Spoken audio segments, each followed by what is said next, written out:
السلام عليكم ورحمة الله وبركاته. إن الحمد لله وحده والصلاة والسلام على محمد المصطفى وعلى آله وأصحابه المجتبى أما بعد. দূরের এবং কাছের, দেশের এবং প্রবাসের সুপ্রিয় দর্শক বন্ধুরা, এই মুহূর্তে প্রিয় মাতৃভূমি বাংলাদেশ সহ পৃথিবীর যে প্রান্ত থেকে আমাদের ফেসবুক পেজে ইসলামী শরিয়ার সমাধানমূলক সরাসরি প্রশ্নোত্তরমূলক অনুষ্ঠান সত্যের সন্ধানে প্রথম পর্ব থেকে আমি মোহাম্মদ উসমান গনি সালেহী আপনাদেরকে জানাচ্ছি আন্তরিক শুভেচ্ছা ও মোবারকবাদ। আশা করছি আল্লাহ সুবহানাহু ওয়া তাআলার ফজল ও করমে এই কোভিড-19 এর মধ্যে আপনারা সকলে সুস্থ আছেন, সহিহ সালামতে আছেন। আর আপনাদের জন্য আমরা দোয়া করছি আল্লাহ পাক রব্বুল আলামিন যেন আপনাদেরকে সুস্থ রাখেন, সালামতের উপর রাখেন। আল্লাহ যেন ঈমান এবং আকীদার উপরে যেন মজবুত রাখেন। প্রিয় দর্শক ও শ্রোতা, আপনারা শুনলে অত্যন্ত আনন্দিত হবেন, বিমোহিত হবেন।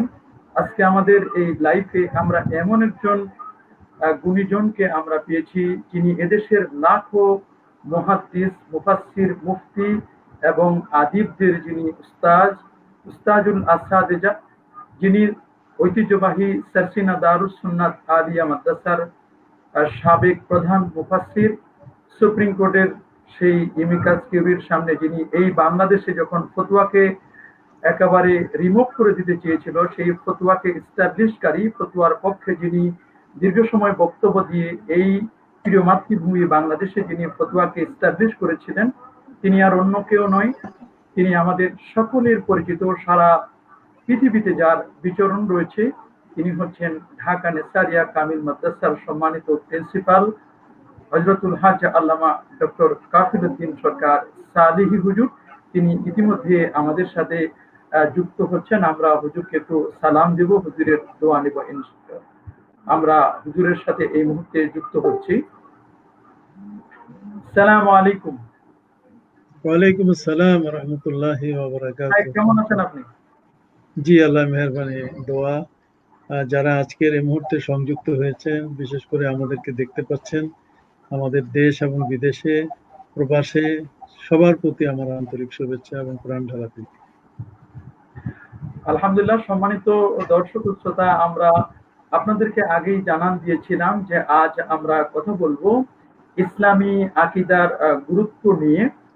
আপনারা সকলেই অবগত আছেন যে ইসলাম ৫টি স্তম্ভের উপর প্রতিষ্ঠিত। তার প্রথম নম্বরটি হচ্ছে ঈমান। একজন ব্যক্তি দুনিয়া এবং আখিরাতে নাজাতের যতগুলো ওয়ে রয়েছে তার মধ্যে একটি অন্যতম হচ্ছে আকীদা। যে কারণে ইমামুল আজম আবু হানিফা নোমান ইবনে সাবিত রাদিয়াল্লাহু তাআলা আনহু তিনি বলেছেন, আল আকীদাতু হিয়া সাবিয়াতুল ঈমান। আকীদা হচ্ছে ঈমানের খুঁটি। একজন ব্যক্তির আখিরাতে নাজাতের যে যতগুলো মাধ্যম রয়েছে তার মধ্যে একটি অন্যতম হচ্ছে এই আকীদা। আকীদা যদি বিশুদ্ধ না হয় তাহলে তার আমলটি আল্লাহ পাকের দরবারে মাকবুল হয় না, কবুল হয় না।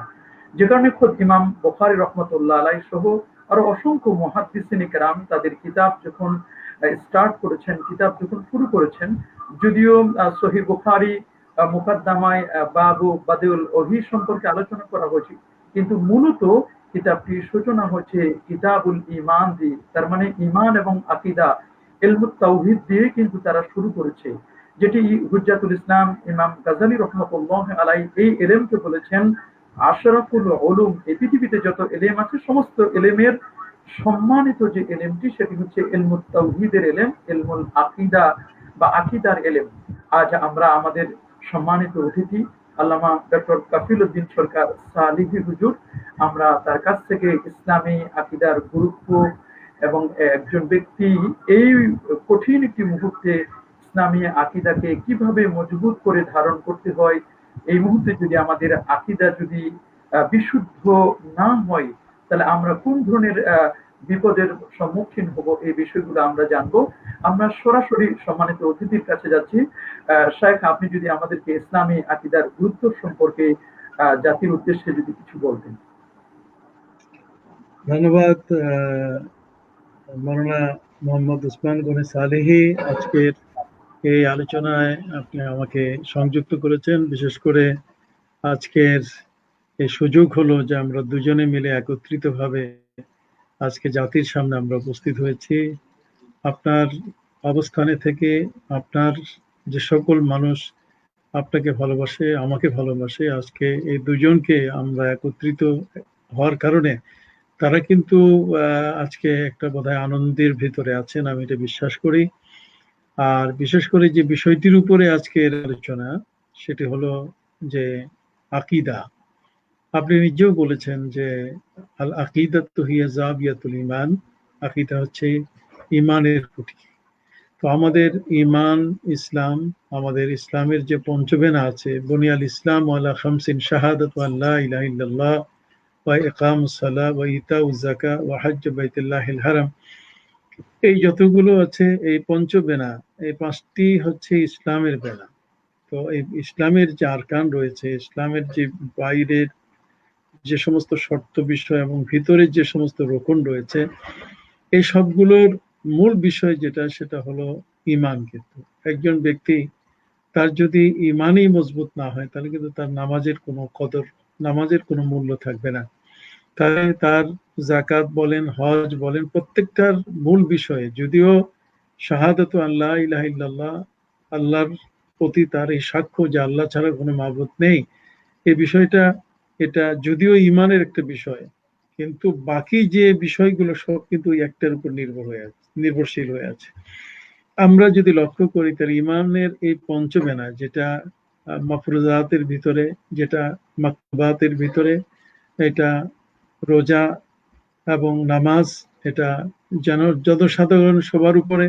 আর এটা ছাড়া বাকি আমাদের হজ বলেন, তারপরে জাকাতের বিষয়টা বলেন, এই দুটো বিষয় কিন্তু যাদের মধ্যে ইস্তেতাদ আছে, যাদের মধ্যে সত্যিকার অর্থে এগুলোর সামর্থ্য আছে, যেমন জাকাতের অর্থ যার কাছে আছে, ঠিক হজের অর্থ, আল্লাহর ঘর পর্যন্ত যাওয়ার, ফিরে আসার এই ক্ষমতা, এই সামর্থ্য যার আছে, তারা তো অবশ্যই এই শর্ত সাপেক্ষে পালন করবে। কিন্তু রোজা এবং নামাজ এবং ঈমান, এই বিষয়গুলো কিন্তু অত্যন্ত গুরুত্বপূর্ণ বিষয়। আমরা যদি সম্মিলিতভাবে ঈমান এবং ঈমানের সাথে ইসলামের এই বেনা বাকি চারটাকে যদি একত্রিত করি, তাহলে সবটারই মূল গোড়া হচ্ছে আকীদা।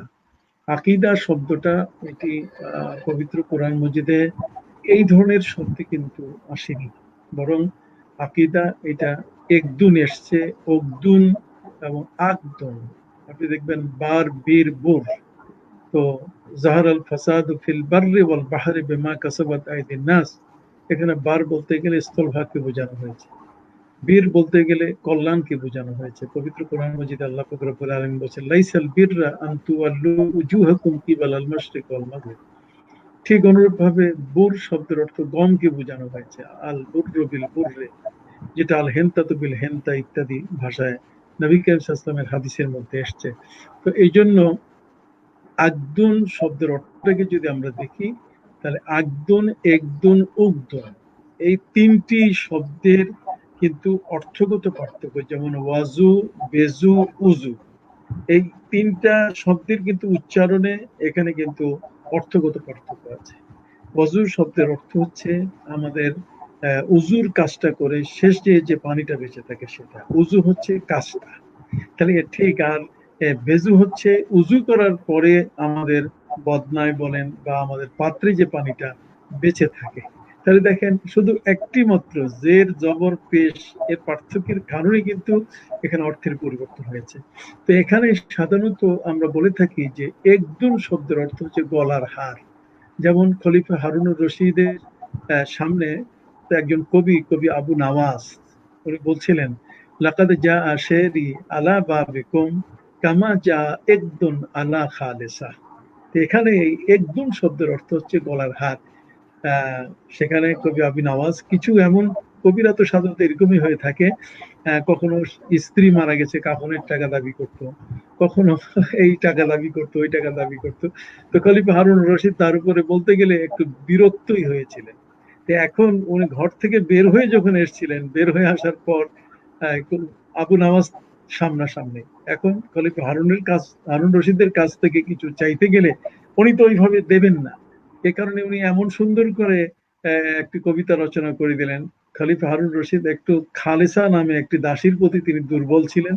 তো এই জন্য আবু নওয়াজ কবিতা লিখে দিলেন, লাকাদ জা আশেরি আলা বাবিকুম, আমার এই কবিতাটা আপনার তরুণ দ্বারে ঠিক এমন ভাবে শোভা পাচ্ছে, কামা যা একদম আলা খালেসা, যেমনটা আপনার অত্যন্ত আদরের খালেসার গলায় যে হারটা শোভা পাচ্ছে। তাহলে এখানে কিন্তু একদম শব্দের অর্থ কিন্তু হার। আমরা যদি বিচার বিশ্লেষণ করি তাহলে আমরা দেখব এই ইমান আর নামাজ বলেন, রোজা বলেন, যতগুলো ইবাদত বলেন, সমস্ত ইবাদতের হার হচ্ছে, সৌন্দর্যটা হচ্ছে আকীদা। আকীদাটাকে যদি বিশুদ্ধ করা না যায় তাহলে কিন্তু একজন ব্যক্তির ইমান এটা টলটলা ইমান হবে। আপনি জানেন যে নবী করিম সাল্লাল্লাহু আলাইহি ওয়াসাল্লাম বলেছেন যে ইহুদিরা ৭১ দলে বিভক্ত হয়েছিল, খ্রিস্টানরা ৭২ দলে, আর সাত্তারিকু উম্মতি সালাসিন ওয়া সাবঈনা ফিরকাতান ওয়াহিদাতুম মিনহা নাজিয়া ওয়াল বাওয়াকি ফিন্নার। নবী করিম সাল্লাল্লাহু আলাইহি ওয়াসাল্লাম তিনি বলেছেন যে আমার উম্মতের আগে পৃথিবীতে ইহুদি এবং খ্রিস্টান জাতি যারা, তারাও কিন্তু বিভিন্ন দলে বিভক্ত ছিল। ইহুদিদের বিভক্তি ছিল ৭১ দলে, আর খ্রিস্টানদের বিভক্তি ছিল ৭২ দলে। ওরাও কিন্তু ঝগড়াঝাটি করেছে। পবিত্র কোরআন মজিদে আল্লাহ বলছেন, ওয়াকালাতিল ইয়াহুদু লাইসাতিন নাসারা আলা শাই ওয়াকালাতিন নাসারা লাইসাতিল ইয়াহুদু আলা শাই। আবার দুই দলে এক মজলিসে এসে বলছে, ওয়াকালাতিল ইয়াহুদু ওয়ান নাসারা নাহনু আবনাউল্লাহি ওয়া আহিব্বাহু। তারা কিন্তু একদল আরেক দলকে পাত্তা দিত না। ইহুদিরা বলছে খ্রিস্টানরা কিছু না, খ্রিস্টানরা বলছে ইহুদিরা কিছু না। আবার দুই দলে একসাথে ওরা নিজেরা আল্লাহর বন্ধু হয়ে যায়, আল্লাহর পুত্র হয়ে যায়। এই ধরনের কতগুলো বাতিল কথাবার্তা, যেগুলোতে তাদের স্থিতিশীলতা নষ্ট করে দিয়েছে। তাদের ভিতরে যে মৌলিক ইবাদতের যে একটা মূল, এর যে একটা শক্তিশালী একটি অবস্থান, এটাকে নড়বড়ে করে দিয়েছে। তো এই জন্য আমাদের উম্মতে মুহাম্মদ ইসলামের উপরে যেটি পবিত্র কোরআন বারবার বলেছে, ওয়ালা তাকুনু কাল্লাযীনা তাফাররাকু ওয়াখতালাফু মিন বাদি মা জাআহুমুল বাইয়িনাত ওয়া উলাইকা লাহুম আযাবুন আযীম।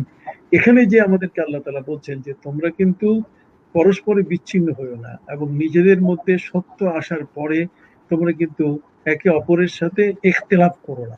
তাহলে এখানে নবী করিম সাল্লাল্লাহু আলাইহি ওয়াসাল্লাম কিন্তু তিনি আমাদেরকে পবিত্র কোরআনের মাধ্যমে আল্লাহ তাআলা যে বিধানটা বলছেন সেটাই কিন্তু তিনি ভয় পাচ্ছিলেন খুব, যে উম্মতের মধ্যে আর কিছু হোক বা না হোক সব দোয়াই তো কবুল হয়েছে, কিন্তু এই ঝগড়াঝাটির দোয়াটা কিন্তু কবুল হয় নাই।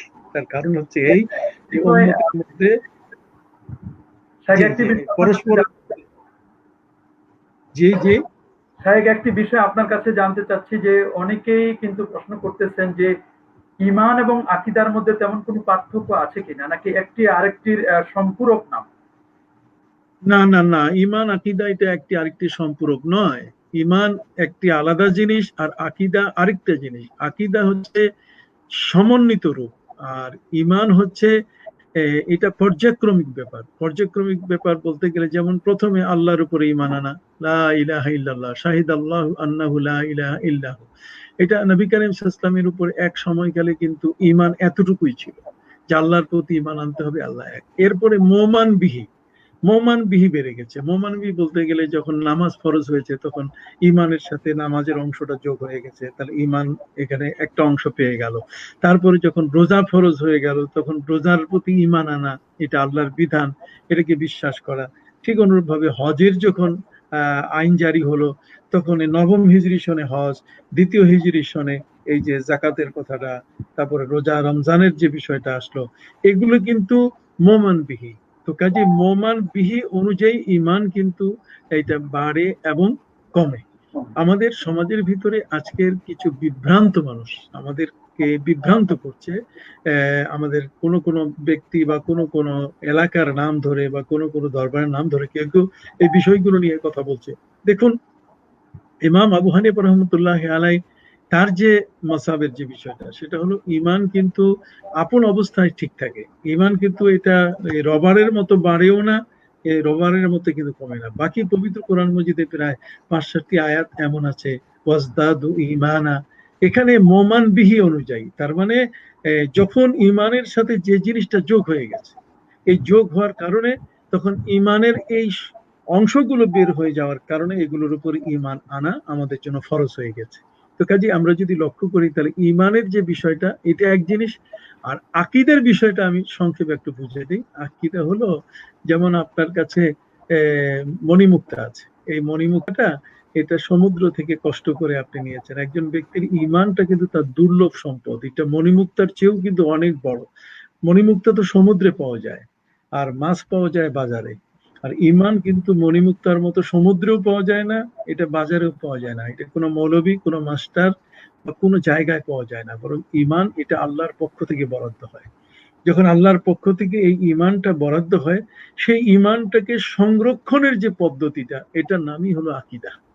আপনি আকীদা দিয়ে ইমানটাকে সংরক্ষণ করবেন। তার মানে আপনি মণিমুক্তা যখন আনলেন, আনার পরে এটা একটা সিন্ধুকে রাখলেন, এই সিন্ধুকে রাখার পরে সেই সিন্ধুকটা আপনি রাখবেন কোথায়? খোলা জায়গায়। তাহলে তো আপনার এই সিন্ধুক মণিমুক্তা চুরি হয়ে যাবে। তো মাঝে মধ্যে তো ইমান চুরি হয়ে গেছে। আপনি দেখবেন কাদরিয়া, জাহামিয়া, তারপরে মুসাব্বিহা, এরপরে মুজাসসিমা, এরপর রাফেজি, খারেজি, শিয়া, এই যে অসংখ্য গণিত মতবাদ। নবী করিম সাল্লাল্লাহু আলাইহি ওয়াসাল্লামের যে বাণীটা, যে আমার উম্মত 73টা দলে বিভক্ত হবে, এটা কিন্তু আকীদার বিষয়। এখানে বিভাজনটা কিন্তু আকীদাকে কেন্দ্র করে। এখানে এমনটা নয় যে কে হাত ছেড়ে নামাজ পড়লো আর কে বুকে আর কে নাভির নিচে, বিষয়টি কিন্তু এটা নয়, এটা তো আমলি ক্ষেত্র। কিন্তু আকীদা হলো এটা ইমানের যতটুকু মানুষের ভিতরে এটার অবস্থান, তার চেয়েও আকীদার অবস্থান কিন্তু আরো গভীরে, আরো গভীরে। আপনি নিজেও তো বললেন আল ইমানও হুয়া জাবিয়াতুল ইমান, মানে আল আকীদাতু হিয়া জাবিয়াতুল ইমান, আকীদাটা হচ্ছে ইমানের খুঁটি।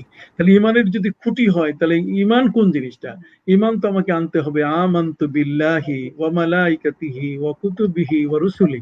পবিত্র কোরআন মাজিদে আল্লাহ পাক রব্বুল আলামিন যেমন স্পষ্ট করে সেখানেও বলেছেন, কুল্লুন আমানা বিল্লাহি ওয়া মালাইকাতিহি ওয়া কুতুবিহি ওয়া রুসুলি লা নুফাররিকু বাইনা আহাদিম মির রুসুলি ওয়া ক্বালু সামি'না ওয়া আতা'না গুফরানাকা রব্বানা ওয়া ইলাইকাল মাসির। এখানে কিন্তু কুল্লুন আমানা বিল্লাহ, আমাদের ঈমান আনতে হবে কোন কোন বিষয়ের উপরে? আল্লাহর উপরে ঈমান আনতে হবে, আসমানি কিতাবের উপরে, রসুলের উপরে, ফেরেশতাদের উপরে ঈমান আনতে হবে। এগুলো কিন্তু মুমিনবিহীন, এটা সাধারণ জেনারেল মানুষ, এটা সচরাচর যারা সাধারণ শিক্ষিত তারা কিন্তু এই জিনিসটা বুঝবে না। তারা তো মনে করবে যে ঈমান বোধহয় ওই যেটা আমরা আমানতু বিল্লাহ, মানে আল্লাহর প্রতি ঈমান এনেছি, কিন্তু আমানতু বিল্লাহ এর পাশে যে ওয়া মালাইকাতিহি আছে, ওয়া কুতুবিহি আছে, ওয়া রুসুলিহি আছে, ওয়াল ইয়াউমিল আখির আছে, ওয়াল কদরে আছে, খাইরিহি ওয়া শাররিহি মিনাল্লাহি তাআলা, ওয়াল বা'সে বাদাল মাউত। এই যে সব খন্ড খন্ড, এই সব বিষয়গুলো কিন্তু ঈমানের সাথে। আপনি নিশ্চয়ই জানেন, আরকানগুলো যেটা। আপনি তো অনেক বড় মাদ্রাসার একজন মুফতি এবং মুহাদ্দিস, দারুন নাজাতের মতো একটা বিশাল মাদ্রাসা এই উপমহাদেশের মধ্যে। এটা বলা যায় যে এটা মিশরের, এটা একটা আল আজহার। এই মিশরের আল আজহারের মধ্যে আপনি নিজেও পড়েছেন যে হাদিস শরীফের মধ্যে নবী করিম সাল্লাল্লাহু আলাইহি ওয়াসাল্লাম বলেছেন, আল ঈমানু বিদউন ওয়া সাবউনা শুবা, ঈমানের কিন্তু 70-এর উপরে শাখা আছে।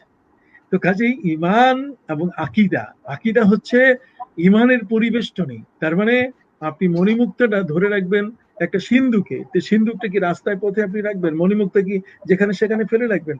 এটাকে রাখতে গেলে যে ঘরের মধ্যে রাখবেন, সেই ঘরের মধ্যে চতুর্দিকে তার শক্ত গ্রিল, শক্ত এর দরজা, এর তালা, ওই আপনার সিন্ধুকের পাসওয়ার্ড, এটা কেউ যেন জানতে না পারে। এই সবগুলো মিলে এটা হচ্ছে আকীদা। আকীদা হচ্ছে ঈমানের পাহারাদার, ঈমানকে পাহারা দেয় আকীদা। কাজেই সেখানে আকীদা যদি তার দুরস্ত না হয়, আপনি দেখেন আপনার ঈমান কি আছে? আপনার আমার ঈমান হলো নবী করিম সাল্লাল্লাহু আলাইহি ওয়াসাল্লাম তিনি হায়াতুন নবী, তিনি কিন্তু জিন্দা। এই এই জিন্দা, এই জিন্দার যে মূল বিষয়টা, আমরা ঈমান রাসূল সাল্লাল্লাহু আলাইহি ওয়াসাল্লামের উপরে এনেছি, আমানতু বিল্লাহি ওয়া মালাইকাতিহি ওয়া কুতুবিহি ওয়া রুসুলি। আমরা রাসূল সাল্লাল্লাহু আলাইহি ওয়াসাল্লামের উপরে ঈমান এনেছি, বাস ঈমানের কাজ শেষ। কিন্তু এর সাথে সাথে আমরা কিন্তু আরেকটা জিনিস এর সাথে আমরা যোগ করেছি, সেটা হলো নবীজি সাল্লাল্লাহু আলাইহি ওয়াসাল্লাম রওজা মোবারকে কি জিন্দা। তাহলে এই জিন্দার যে বিশ্বাসটা, এটি কিন্তু ওই আমাদেরকে লালন করতে হয়েছে আকীদার এই বিষয়টা। আর এই বিষয়টা এটা কিন্তু আজকে স্বীকার করছে হযরত উলামায়ে কেরাম, কিন্তু একদল বলছে ইন্নাকা মাইয়াতুন ওয়া ইন্নাহুম মাইয়াতুন, নবী মরে গেছেন, নবী মৃত্যুবরণ করবেন বা করছেন ইত্যাদি, এই বিষয়গুলোকে এনে তারা সাধারণ মানুষের সাথে নবীজি সাল্লাল্লাহু আলাইহি ওয়াসাল্লামকে তারা মিটিয়ে দিতেছে। আপনি জানেন পবিত্র কোরআন মজিদে আল্লাহ পাক রব্বুল আলামিন বলছেন, মা কুনতু বিদআম মিনার রাসূল ওয়া মা আদরি মা ইউফআলু বি ওয়ালা বিকুম। এখানে দেখেন এই আয়াতের মধ্যে আল্লাহ তাআলা বলছেন, নবী সাল্লাল্লাহু আলাইহি ওয়াসাল্লামকে বলছেন, নবীজি বলছেন, আমি কিন্তু তোমাদের কাছে কোনো ভুইফোর নতুন নবী নই, বরং আমি তোমাদের কাছে চিরাচরিত নিয়মে কিন্তু পৃথিবীর মধ্যে এসেছি। আমার পূর্বেও হযরত নূহ আলাইহিস সালাম, তারপরেও অসংখ্য নবী রাসূল পৃথিবীর মধ্যে এসেছেন। তবে তোমরা খবরদার একথা মনে রাখবে, আমি কিন্তু এমন একজন রাসূল, আমি জানি না যে আমি আমার ব্যাপারে আল্লাহ কি করবেন আর তোমাদের ব্যাপারে কি করবেন। এই যে একটা বিশ্বাস, এই যে একটা বিষয়, নবী করিম সাল্লাল্লাহু আলাইহি সাল্লাম কি করবেন, তিনি নবী করিম সাল্লাল্লাহু আলাইহি ওয়াসাল্লাম তার কতটুকু এই অবস্থান যে এই মা কুনতু বিদআম মিনার রাসূল ওয়া মা আদরি মা ইউফআলু বি ওয়ালা বিকুম, আমি জানি না আমার সাথে আল্লাহ কি আচরণ করবেন এবং তোমাদের সাথে কি আচরণ করবেন। তাহলে এখানে নবীজি সাল্লাল্লাহু আলাইহি ওয়াসাল্লাম যদি নিজের ব্যাপারে না জানেন, তাহলে তিনি নিজের ব্যাপারে যদি কোনো ব্যক্তি কুলসিত হয়, এটা প্রকারান্তরে এই আয়াতের একটি অপব্যাখ্যা করে আমাদেরকে নবী করিম সাল্লাল্লাহু আলাইহি ওয়াসাল্লামকে কেউ কেউ সেখানে বলছে যে তিনি নিশ্চয়ই অপরাধ করেছেন, যেহেতু আফাল্লাহু আনকা, সেই আয়াতের দ্বারাও তারা বলতে চাচ্ছে যে আল্লাহ যেহেতু মাফ করছে, নিশ্চয়ই অপরাধ না করলে আল্লাহ মাফ করবেন না। আবার সূরা তাহরিমের মধ্যে সেখানে কিন্তু বলা হয়েছে যে ইয়া আইয়ুহান নাবিয়্যু লিমা তুহাররিমু মা আহাল্লাল্লাহু লাক। এখানে কেউ কেউ ব্যাখ্যা করে বলছেন যে এই মধু পান করার না পান করার যে ঘটনাটা, এটাতে আল্লাহ তাআলা মূলত তিনি যে নবী, তিনি যে আল্লাহ নন, এটাকে প্রমাণ করার জন্য এই চেষ্টা করেছে। তাহলে দেখেন এই খুঁটিনাটি গভীরের যে বিষয়গুলা, এগুলো কিন্তু আকীদার বিষয়। আমরা নবী সাল্লাল্লাহু আলাইহি ওয়াসাল্লাম, তিনি আল্লাহ রাসূল মুহাম্মদ সাল্লাল্লাহু আলাইহি ওয়াসাল্লাম, মুহাম্মদুর রাসূলুল্লাহ, এটা কিন্তু ঈমান, এটা কিন্তু ঈমান, এতে কোনো সন্দেহ নেই। কিন্তু মুহাম্মদুর রাসূলুল্লাহ সাল্লাল্লাহু আলাইহি ওয়াসাল্লাম ঈমান, এটা তিনি আল্লাহ রাসূল, এই বিষয়টাকে আমরা বিশ্বাস করি, এতে কোনো সন্দেহ নেই। কিন্তু নবী করিম সাল্লাল্লাহু আলাইহি ওয়াসাল্লামের কিয়ামতের ময়দানে তিনি সেখানে জানেন না যে তার কি হবে, অথচ আল্লাহ তাআলার পক্ষ থেকে তাকে বলা হয়েছে ওহিয়ে গায়রে মাতলু, নবীজি যা বলেন, নবীজির ভাষাটা, নবীর কিন্তু ভাবটা তো আল্লাহর। সেই হাদিসের মধ্যে নবীজি বলছেন, আনা আউয়ালু শাফিঈ ওয়া মুশাফফা, আমি প্রথম সুপারিশকারী এবং আমার সুপারিশ প্রথম কবুল করা হবে। তাহলে যিনি নিজেই বুঝবেন না কিছু, নিজের কি হবে, তিনি আরেকজনের সুপারিশ করতে যাবেন। তারপরে কোরআনের তো অসংখ্য গণিত আয়াত আছে, যে আয়াতগুলো কাফেরদের ব্যাপারে বলা হয়েছে, সেটা নবীজির উপরে, ইমানদার ব্যক্তিদের উপরে চালিয়ে দেওয়া হয়েছে। তো এই জন্য আপনার প্রশ্নটা একটু জটিল ছিল যে ঈমান এবং আকীদা দুটো কি এক জিনিস, কেউ কেউ প্রশ্ন করছে। না, আকীদা হচ্ছে ঈমানের পাহারাদার, বেষ্টনী। বেষ্টনী একজন রাষ্ট্রপ্রধান, আমাদের মাননীয় প্রধানমন্ত্রী যেমন গণভবনে আছেন, কিন্তু গণভবনে থাকার পরে তার চতুর্দিকে যে ওয়াল, এই যে পাহারাদার, এইটার নাম হলো আকীদা। এই আকীদাটা, এই পাহারাদার যদি এখানে যদি দুষ্ট হয়ে যায়, পাহারাদার যদি সেখানে বিশ্বাসঘাতকতা করে ফেলে, তাহলে কিন্তু ভিতরে যিনি আছেন তিনি বিপদে পড়ে যাবেন। এই জন্য ঈমানের জন্য আকীদা বিশুদ্ধ হওয়া একান্ত প্রয়োজন।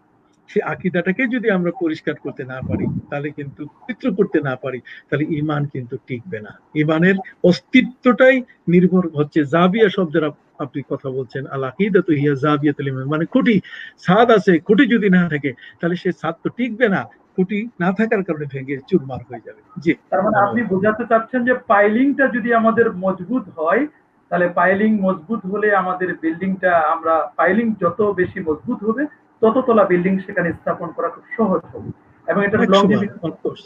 অফকোর্স, অবশ্যই। এটা আপনার যে সূক্ষ্ম তাত্ত্বিক যে আলোচনাটি আপনি করলেন যে ঈমান এবং আকীদার মধ্যে, এখানে ফারকুন লাতীফুন, সূক্ষ্ম যে পার্থক্যগুলো, কিন্তু কেউ কেউ বিভিন্ন আকীদা শাস্ত্রের তো অনেক নামকরণ করেছেন। যেমন কেউ বলছেন আত-তাওহীদ, যেটা আবু বকর ইবনে খুযাইমা রাহমাতুল্লাহ আলাইহি, কেউ এটার নাম দিয়েছেন ইতিকাদ বা আকীদা, কেউ এই আকীদাকে বলেছেন আল ফিকহুল আকবার, কেউ এটার নাম দিয়েছে, ইমাম আহমদ বিন হাম্বল নাম দিয়েছেন আস-সুন্নাহ, তারপরে কেউ এটার নাম দিয়েছেন শুধু আল ঈমান, বা কেউ উসুলুদ্দিন বলেছেন, ইলমুল কালাম বলেছেন।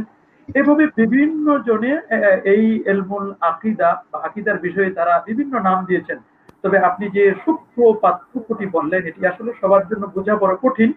আমরা খুব সহজেই আপনি যে সাবলীল ভাবে আপনি বুঝাই দিলেন, আশা করছি আমাদের দর্শক এবং শ্রোতা তারা খুব সুন্দর করে বুঝেছেন যে ঈমান কি জিনিস, আকীদা কি জিনিস।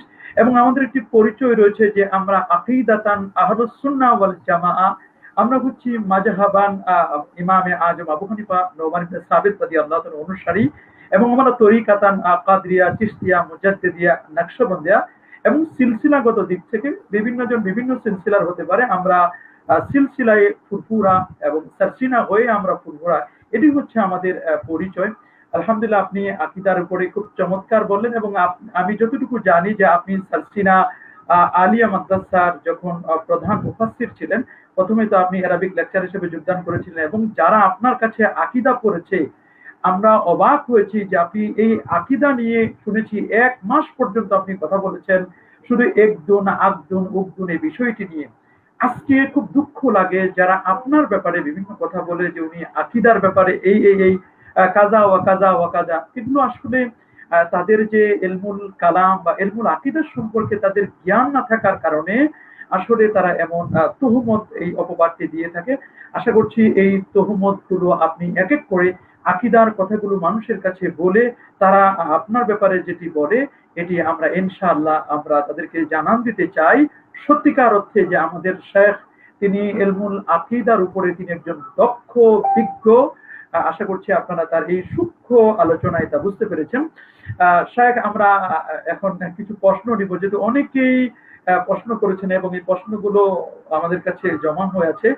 মূলত যেহেতু এই অনুষ্ঠানটি আমাদের প্রশ্নোত্তরমূলক অনুষ্ঠান, আমরা প্রথমেই যে আমি প্রশ্নটি নিতে যাচ্ছি একটি আমরা। কথা এখানে বলতে চাই, জি একটি কথা বলতে চাই, আমাকে একটু অনুমতি দিলে। সেটা হলো জি এই যে দেখুন, আকীদা সংক্রান্ত বিষয়ে আমরা সাধারণত জ্ঞানীদের মজলিস ছাড়া আলোচনা করি না। আমরা কোনো মাহফিলে হোক বা জেনারেল কোনো জায়গায় হোক, সেখানে কিন্তু আকীদাগত বিষয়গুলো আলোচনা করলে সেখানে সাধারণ মানুষ কিন্তু এটা তাদের বোধগম্য হয় না। এগুলো হচ্ছে সূক্ষ্মাতি সূক্ষ্ম একটি বিষয়। তো কাজে এই সূক্ষ্মাতি সূক্ষ্ম বিষয় একজন বোবা মানুষ যে ভাষা জানে না, কথা জানে না, বা অথবা একজন সাধারণ ব্যক্তি, তাকে যদি বলা হয় যে তোমার ঈমান কি, বলো তো আল্লাহ কোথায়, তাহলে সে যদি আকাশের দিকে এমনি ইশারা করে বলে, তাহলে সেখানে আমরা তাকে কিন্তু ইমানদার বলবো। আমরা কিন্তু তাকে ইমানদার বলবো, যেহেতু আর রহমান ও আলাল আরশিস তাওয়া। এখন আলাল আরশিস তাওয়ার অর্থ আল্লাহ তাআলা সেখানে বসে আছেন। এই সব বিষয়গুলো নিয়ে আজকের যারা বাড়াবাড়ি করতেছেন, আমার খুব কষ্ট হয় যে আমি কিন্তু এই ধরনের কথাবার্তা সাধারণত বলি না। আমি নসিহতমূলক কথাবার্তা বলি। কিন্তু যারা আজকে এই বিভ্রান্তিগুলো ছড়াচ্ছে, তারা কিন্তু তাদের আকীদা সম্পর্কে আমরা যেটা বলি সেটা হলো যে আমাদের বিষয়টা হলো যে মদিনা মুনাওয়ারায় নবীজির রওজা মোবারকায় সেখানে জিয়ারতের উদ্দেশ্যে যাওয়া সম্পর্কে লা তাশুদ্দুর রিহাল, এগুলো হাদিসের ব্যাখ্যা বিশ্লেষণ নিয়ে কিন্তু আমরা কথাবার্তা বলি। কিন্তু আকীদার মতো যে গভীরে থাকা বিষয়গুলো, এগুলো কিন্তু আমরা সাধারণত জেনারেল মাহফিলে কখনো এটা বিশ্লেষণ করি না। এটা করলে পরে দেখা যাবে লোকজন কিছুই বুঝবে না। ইয়াসসিরু ওয়ালা তুআসসিরু, নবী করিম সাল্লাল্লাহু আলাইহি ওয়াসাল্লাম বলছেন তোমরা ধর্মটাকে সহজভাবে উপস্থাপন করবে। তা না করে একজন ব্যক্তি হঠাৎ করে আমার নামে ভিডিও তৈরি করলো, আমার নামে ভিডিও তৈরি করে তার আগে তার উচিত ছিল আমাকে ফোনে আমাকে জিজ্ঞাসা করা, কোন জায়গাটাতে তার ত্রুটি মনে হয়েছে সেটা আমাকে, তা না করে সবার কাছে বলে দেওয়ার অর্থ কি? এই জন্য অবশ্যই আমি খুব চেষ্টা পাবো যে কোনো মতেই তাকে আইনের আওতায় আনা যায় কিনা। কেন সে প্রথম ভিডিওটা দিয়ে দিল? আমি যদি কিছু বলেও থাকি তাহলে সেটা আমার সাথে কথা বলে এটা প্রুফ করার নানা ধরনের সুযোগ আছে, কিন্তু তা না করে সে এটাকে সবার সামনে এটাকে ভাইরাল করার চেষ্টা করেছে। অর্থাৎ আমার কথাগুলো আমার নাম ধরে সে মেনশন করে বলেছে। আমি কিন্তু তার নামে কোনো ভিডিও তৈরি করিনি এবং সেটা নাই। এবং গোষ্ঠীগতভাবে আহলুস সুন্নাহ ওয়াল জামাতের আমরা কেউ কেউ সুন্নি নামে বহু কথা বলে, এবং সুন্নি নামে বহু কথা বললে যারা সুন্নি আছে তারা হয়তো এটার প্রতিবাদ করবে বা ইত্যাদি বলবে। যদি আমরা কিছু কারো সম্পর্কে বলে থাকি, আমরা কখনো কোনো ব্যক্তি সম্বন্ধে সহজে কিছু বলি না। তো কাজেই এগুলো হচ্ছে আজ আমাদের মধ্যে কতগুলো মানুষের খারাপ চিন্তা, তারা মনে করে মুখে যা আসবে তাই। এটা কিন্তু মঘের মুল্লুক না, এটা কিন্তু মঘের মুল্লুক নয়। এখানে যে যা বলবে সেটাতে দায়ে সেরে পার পেয়ে যাবে তা কিন্তু নয়। বরং আমি চেষ্টা করব তাকে আইনের মুখোমুখি করতে, এবং সেখানে যাতে করে সে প্রথম কেন ভিডিওটা দিল, সে কি কারণে সে ভিডিওটা দিয়েছে, এবং সে বলছে আমি আহলে হাদিস।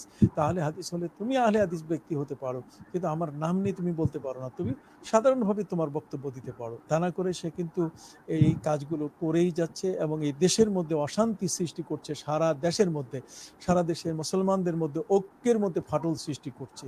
কাজে এগুলো আইনগতভাবে আইন শৃঙ্খলা বাহিনীটা অবশ্যই দেখবে। সাইবার ক্রাইমে এখানে সে অলরেডি অপরাধী সাব্যস্ত হয়ে গেছে। আমি মনে করি যারা এটা সাইবার ক্রাইম বুঝেন তারা এই বিষয়টি হস্তক্ষেপ করবেন, তারা এই বিষয়টি দেখবেন। জি, পরে।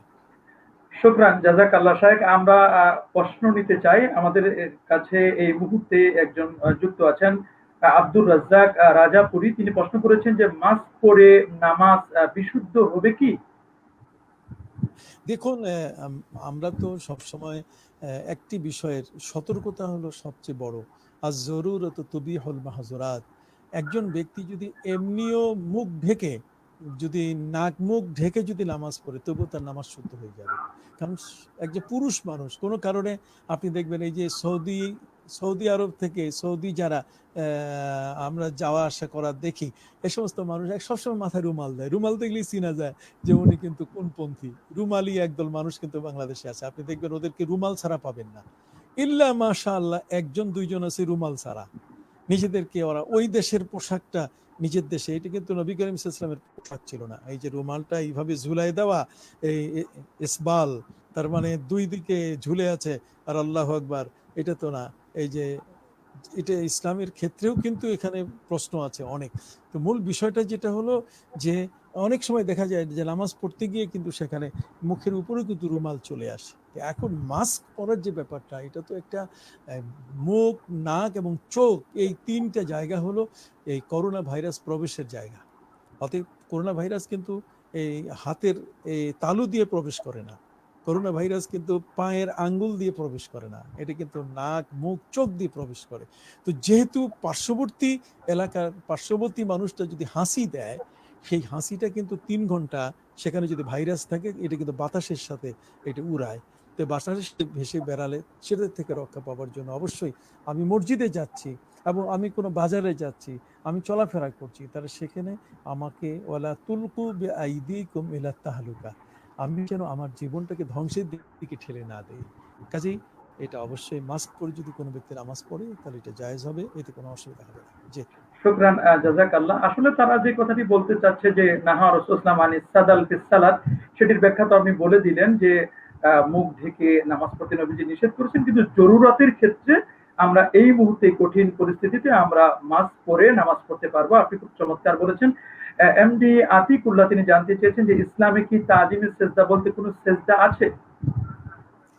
দেখুন, হজরতে মুআজ ইবনে জাবাল রাদিয়াল্লাহু তাআলা ইয়েমেন থেকে যখন তিনি ফিরলেন, ফেরার পরে তিনি নবী করিম সাল্লাল্লাহু আলাইহি ওয়াসাল্লামের সামনে প্রায় সেজদার মতোই তিনি মাথা নত করে সেজদা করার একটা প্রস্তুতি নিয়েছিলেন। তো নবী করিম সাল্লাল্লাহু আলাইহি ওয়াসাল্লাম তাকে নিষেধ করে বলেন যে তুমি এটা করছো কেন?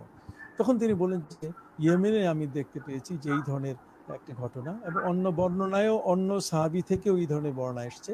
নবী করিম সাল্লাল্লাহু আলাইহি ওয়াসাল্লাম তখন তিনি কঠিনভাবে এটাকে নিষিদ্ধ করে তিনি বলছেন, মা ইয়ামবাগি লিবাশারিন আন ইয়াসজুদা লিবাশারিন ওয়ালা সালুহা লা আমারতুল মারআতা আন তাসজুদা লিজাওজিহা। নবী করিম সাল্লাল্লাহু আলাইহি ওয়াসাল্লাম বলছেন যে কোনো ব্যক্তির জন্য, অর্থাৎ কারো জন্য কাউকে সেজদা করা এটা বৈধ নয়। যদি এটা বৈধই হতো তাহলে আমি স্ত্রীদেরকে বলতাম তাদের স্বামীদেরকে সেজদা করবে। এখন তাজিমি সেজদা এটা আমাদের শরীয়তে জায়েজ নাই, এটা সম্পূর্ণ হারাম, সম্পূর্ণ হারাম। আমরা দেখতেছি কোন কোন মাজারের মধ্যে যিনি কবরে বসে শুয়ে আছে, সেই মানুষটিকে সেজদা করতেছে। এটি সেজদার জায়গা, সেজদার কেবলা হলো কাবা, কাবার দিকে, এবং সেজদা আল্লাহ ছাড়া কোনো ব্যক্তির জন্য করা জায়েজ নেই, হারাম। এটা তাজিমের নামে হোক আর যেই নামে হোক, এটাকে বাংলাদেশ থেকে প্রতিহত করতেই হবে। বাংলাদেশের জমিনে এই তাজিমি সেজদার নামে যারা মানুষকে সেজদা করছে বা কবরকে সেজদা করছে, এটা অবশ্যই প্রতিরোধের ব্যবস্থা করতে হবে। কোনো কবরকে অথবা কোনো ব্যক্তিকে সেজদা করার কোনো সুযোগ নাই। এটা সারায়ে মান কাবলানা, সারায়ে মান কাবলানা। আমাদের পূর্বে হযরত ইউসুফ আলাইহিস সালামের শরীয়তের মধ্যে সেটা জায়েজ ছিল, তখন তামাসিল জায়েজ ছিল, তখন মূর্তি বানানো জায়েজ ছিল ইত্যাদি। এখন কিন্তু এগুলো মূর্তি বানানো, এটাও ইসলাম সেখানে লানত করেছে। নবী করিম সাল্লাল্লাহু আলাইহি ওয়াসাল্লাম, লানা রাসূলুল্লাহ সাল্লাল্লাহু আলাইহি ওয়াসাল্লাম আলাল মুসাব্বির, যারা এই ধরনের ইয়ে তৈরি করে, মূর্তি তৈরি করে। আবার মূর্তির মধ্যে পার্থক্য আছে, মূর্তির মধ্যে আছে প্রতিমা আছে, মূর্তি আছে, তারপর ভাস্কর্য আছে, এগুলোর মধ্যে কিন্তু পার্থক্য আছে। তো কাজেই ইসলাম কিন্তু টোটালি এগুলোকে কখনো অনুমোদন করেনি। জি, ধন্যবাদ। তার মানে এই কপালটা কেবলমাত্র আল্লাহ সুবহানাহু ওয়া তাআলার জন্যই উৎসর্গ করে দিতে হবে। সেজদাটা হবে আল্লাহর জন্য, কোনো মাজানের জন্য নয়, কোনো ধরনের কবরের জন্য নয়। যদি এটা কবরের সেজদা দেওয়া হয়, এটা মুহি ইলা শিরকে, এটা শিরকের দিকে নিয়ে যায়। আপনি খুব চমৎকার বলেছেন শায়েখ। এরপরে আমরা যে প্রশ্নটি নিব, মিজানুর রহমান তিনি জানতে চেয়েছেন যে একা নামাজ পড়লে কি জোরে তেলাওয়াত করা যায়? দেখুন, একা নামাজ তিনি পরিষ্কার করেন নাই যে এটা জোহরের নামাজ পড়ছেন না আসরের নামাজ পড়তেছেন। কাজেই সেখানে মাগরিব, এশা, ফজর এগুলো সালাতে জাহরি, আর আসর এবং জোহরের নামাজ হচ্ছে সালাতে সেররি। তো কাজেই সালাতে সেররির মধ্যে একাকী নামাজ পড়লেও জোরে পড়া যাবে না। আর বাকি সালাতে জাহরি যদি মাগরিব, এশা, ফজর হয়, তাহলে সেখানে উনি স্বাধীন, যেহেতু তার পিছনে কোনো মুক্তাদি নেই, কাজেই মুক্তাদিকে শোনাবার এখানে প্রশ্ন নেই। এখানে জাহারি শব্দের অর্থ হচ্ছে এ কারণে যে সাধারণত নবী করিম সাল্লাল্লাহু আলাইহি ওয়াসাল্লাম একাকী নামাজ পড়াটাকে বলেছেন যে এতিমের নামাজ। যখন কেউ একাকী নামাজ পড়ে, নবী করিম সাল্লাল্লাহু আলাইহি ওয়াসাল্লাম বলছেন ওই এতিমটাকে সাহায্য করো। তার অর্থ হলো তার পাশে তোমরা নামাজে শরিক হয়ে যাও। তো এই কারণে সেখানে উসুল হচ্ছে, যদি কোনো ব্যক্তি সালাতে জাহারি হয় তাহলে সেখানে কেরাত এটা জোরে পড়তে হবে, এটা ওয়াজিব। আর যদি একাকী হয় তাহলে এই ওয়াজিবটা সাকিত হয়ে যাবে, তখন ইচ্ছাধীন হয়ে যাবেন। তিনি ইচ্ছে করলে আস্তেও পড়তে পারবেন, জোরেও পড়তে পারবেন। আর আস্তে পড়ার অর্থ হলো যতটুকু কেরাত তিনি করবেন সেটা যেন অন্তত নিজের কানে কানে অন্তত শোনা যায়, নিজের কানে কানে, এটা নয় যে উনি মনে মনে নামাজ পড়বেন। আর সালাতে সাররি যেটা যেটা কেরাত অপ্রকাশ্য, যেমন জোহর আসর, সেখানে উনি অবশ্যই আস্তে আস্তে সেখানে কেরাত করবেন, যেটা যে নিয়মে আমরা পড়ে থাকি। জি। শুকরান শায়েখ। আমাদের কাছে অলরেডি প্রায় 750 প্রশ্ন চলে এসেছে। আমরা খুব সংক্ষেপে প্রশ্নের উত্তরগুলো দিতে চাই এবং সবাইকে আমরা মূলত শরিক করতে চাই। শাকিল জানতে চেয়েছেন যে বায়াত গ্রহণ করা কি জরুরি? বায়াত গ্রহণ না করলে কি কোনো গুনাহ হবে? দেখুন, বায়াত গ্রহণ এ কারণেই করতে হবে, যেহেতু আল্লাহ পাক রব্বুল আলামিন আমাদেরকে তিনি মুর্শেদের সন্ধান দিয়েছেন। তিনি পবিত্র কোরআন মজিদে বলছেন ওয়াত্তাবে সাবিলা মান আনাবা ইলাইয়া। কাজে যারা আমার পথে জীবন উৎসর্গিত করেছে তোমরা তাদের অনুসরণ করো। আতিউল্লাহ ওয়া আতিউর রাসূলা ওয়া উলিল আমরি মিনকুম। এখানে তিনটা জায়গায় একই শব্দ একই মানের ব্যবহার করা হয়েছে। আতিউ আতিউ আতিউ মানে অনুগত হও, অনুসরণ করো।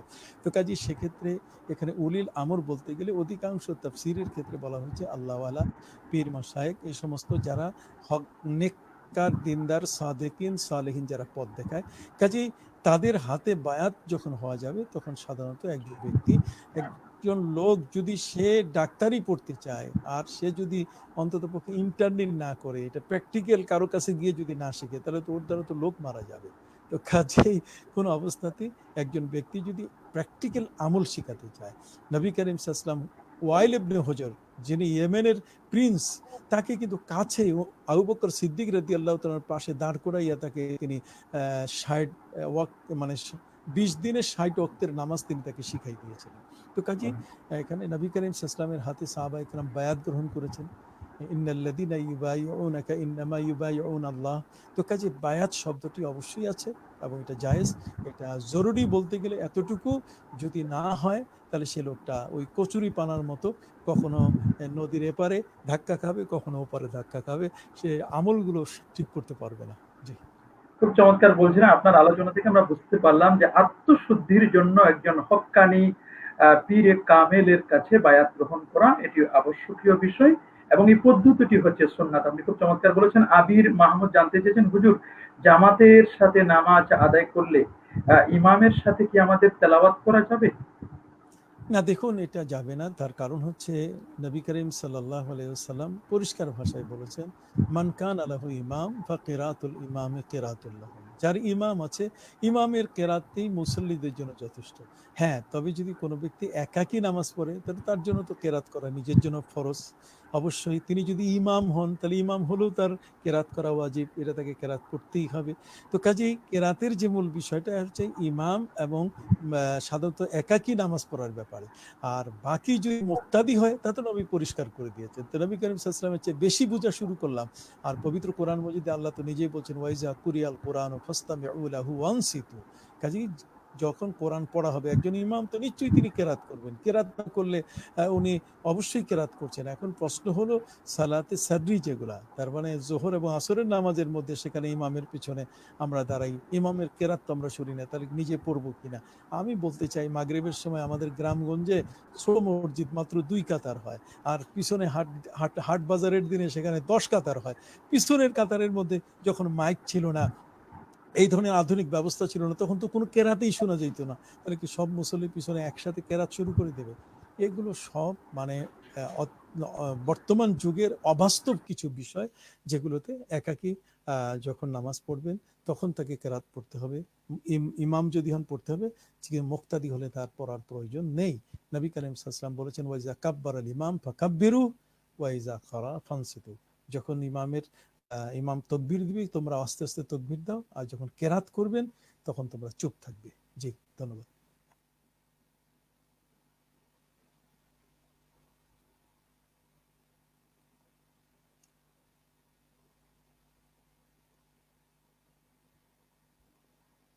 হ্যালো,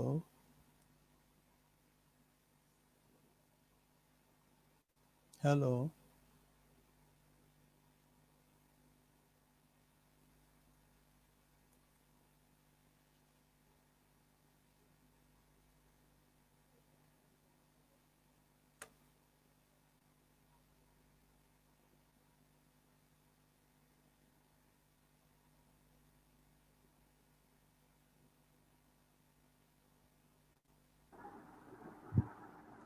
হ্যালো, হ্যাঁ, যে একটু লাইনটা বোধহয় ইয়ে হয়ে গেছে। জি,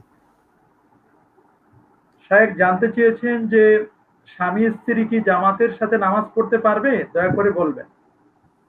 দেখুন, পুরুষ যারা আছে তারা তো জামাতে নামাজ পড়বে। নবী করিম সাল্লাল্লাহু আলাইহি ওয়াসাল্লাম তো এমনও বলেছেন যে আমার মন চাচ্ছে যারা ঘরের ভিতরে আছে, মসজিদে যাচ্ছে না, আমি আগুন দিয়ে লাকড়ি দিয়ে আমি তাদের ঘর জ্বালিয়ে দিই। মানে জামাতের নামাজের গুরুত্ব। তো কাজেই জামাতের নামাজের এই গুরুত্বটা, এটা কিন্তু অত্যন্ত বড়। তবে কোনো ব্যক্তি যদি এমন হয় যে বর্তমান সময়কালে করোনা পরিস্থিতিতে মসজিদে যেতে পারছে না, তাহলে অবশ্যই সেখানে স্বামী স্ত্রী জামাতের সাথে নামাজ পড়তে পারবেন। এক্ষেত্রে স্ত্রী স্বামীর পিছনে কোনো বিবরণে আছে এক বিঘত দাঁড়াবে, অথবা সাধারণত তিনি ডান পাশে দাঁড়াবেন। আবার কেউ কেউ বলেছেন যে না, তিনি বাম পাশে। এটা শুদ্ধ নয়, বরং তিনি যে নিয়মে মুক্তাদি দাঁড়ায়, তবে উনি স্বামীর থেকে পিছনে দাঁড়াবেন। একামতের ক্ষেত্রে এখানে স্বামী একামতও দিবেন, ইমামতিও করবেন, সবকিছুই একামতও দিবেন স্বামী, আবার স্বামী তার নামাজও পরিচালনা করবেন। এখানে তকবীর ইত্যাদি, এখানে স্ত্রীর ভূমিকা শুধু অনুকরণ করা। জি, ধন্যবাদ। সাইদুর রহমান জানতে চেয়েছেন যে নবী করিম সাল্লাল্লাহু আলাইহি ওয়াসাল্লাম উম্মতের রুহানি পিতা এবং তার স্ত্রীগণ উম্মতের মাতা, কিন্তু ফাতিমা রাদিয়াল্লাহু তাআলা আনহাকে মা ফাতিমা বলে সম্বোধন করার পক্ষে দালিলিক জবাব প্রত্যাশা করছি, কেননা এই বিষয়টি নিয়ে বিভিন্ন জায়গায় বিতর্ক করা হচ্ছে। দেখুন, নবী করিম সাল্লাল্লাহু আলাইহি ওয়াসাল্লাম উম্মতের বেলায় তিনি বলেছেন, এটা আবু দাউদ শরীফের প্রথম হাদিস। হযরত সালমান ফারসি রাদিয়াল্লাহু তাআলা হাদিস এসেছে, নবী করিম সাল্লাল্লাহু আলাইহি ওয়াসাল্লাম বলছেন, ইন্নামা আনা লাকুম মিসলুল ওয়ালিদি লিওয়ালাদি। আমি কিন্তু আমার উম্মতের জন্য তাদের অভিভাবক। নবী করিম সাল্লাল্লাহু আলাইহি ওয়াসাল্লাম উম্মতের আহ, এ, অভিভাবক, তিনি রুহানি পিতা, এতে কোনো সন্দেহ নেই।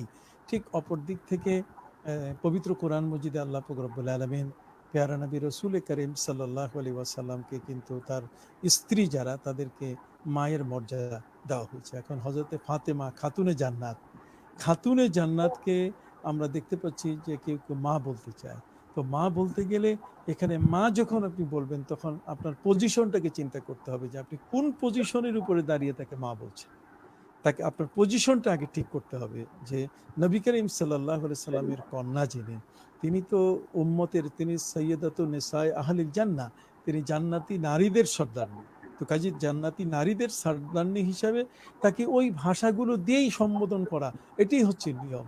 এখানে মা শব্দ এখানে ব্যবহার করার প্রয়োজন নেই। আর বিশেষ করে আমরা যেটা বলতে চাই, এটা আমাদের দেশীয় ভাষা। আপনি দেখবেন এই যে বাবা শব্দটা আমাদের বাংলাদেশের মধ্যে ব্যবহার হয় কি, এটা বাবা বলতে গেলে আমরা ব্যবহার করি যে যিনি আমাদের পিতা। কিন্তু পাঞ্জাবের শেষ প্রান্তে, আপনি পশ্চিম পাকিস্তানের যে প্রান্তটাতে, সেখানে গিয়ে আপনি দেখবেন যে বাবা তাকে বলে যে তাবিজ তাবিজ দেয়, যে তাবিজ দেয় তাকে বাবা বলে। তাহলে দেখেন এই যে শব্দের মধ্যে কিন্তু অর্থের একটা বিরাট পার্থক্য আছে।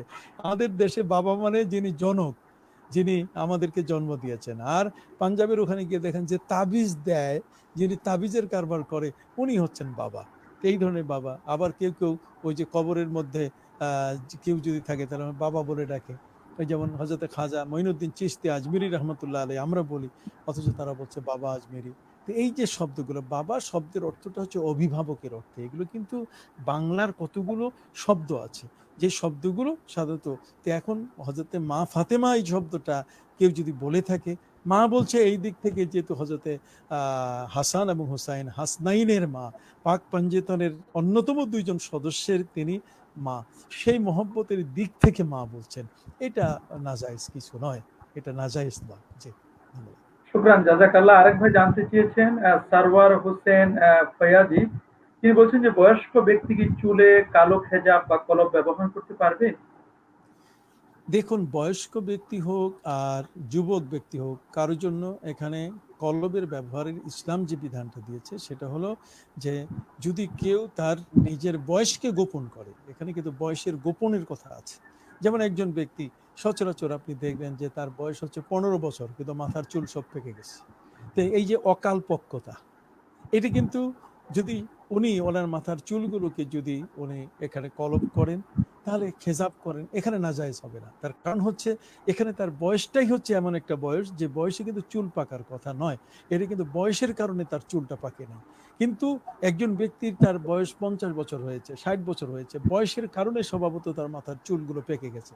যদি মাথার চুল পেকে যায়, এই সম্পর্কে হাদিসের মধ্যে এসে গেছে, যদি কোনো ব্যক্তি এই বয়সে যদি তার চুলকে খেজাব করে কালো বর্ণ দিয়ে, আর তাহলে এটা বলা হয়েছে কবুতরের পিছনের যে অংশটা, তার যে অংশটা ঠিক ওই ধরনের কালো কবুতরের অংশের মতো যদি দাড়ি চুলগুলোকে কোনো ব্যক্তি যদি এই ধরনের কলপ করে, খেজাব করে, তাহলে এখানে সে জান্নাত তো যাওয়া দূরের কথা, জান্নাতের ঘ্রাণ পর্যন্ত পাবে না।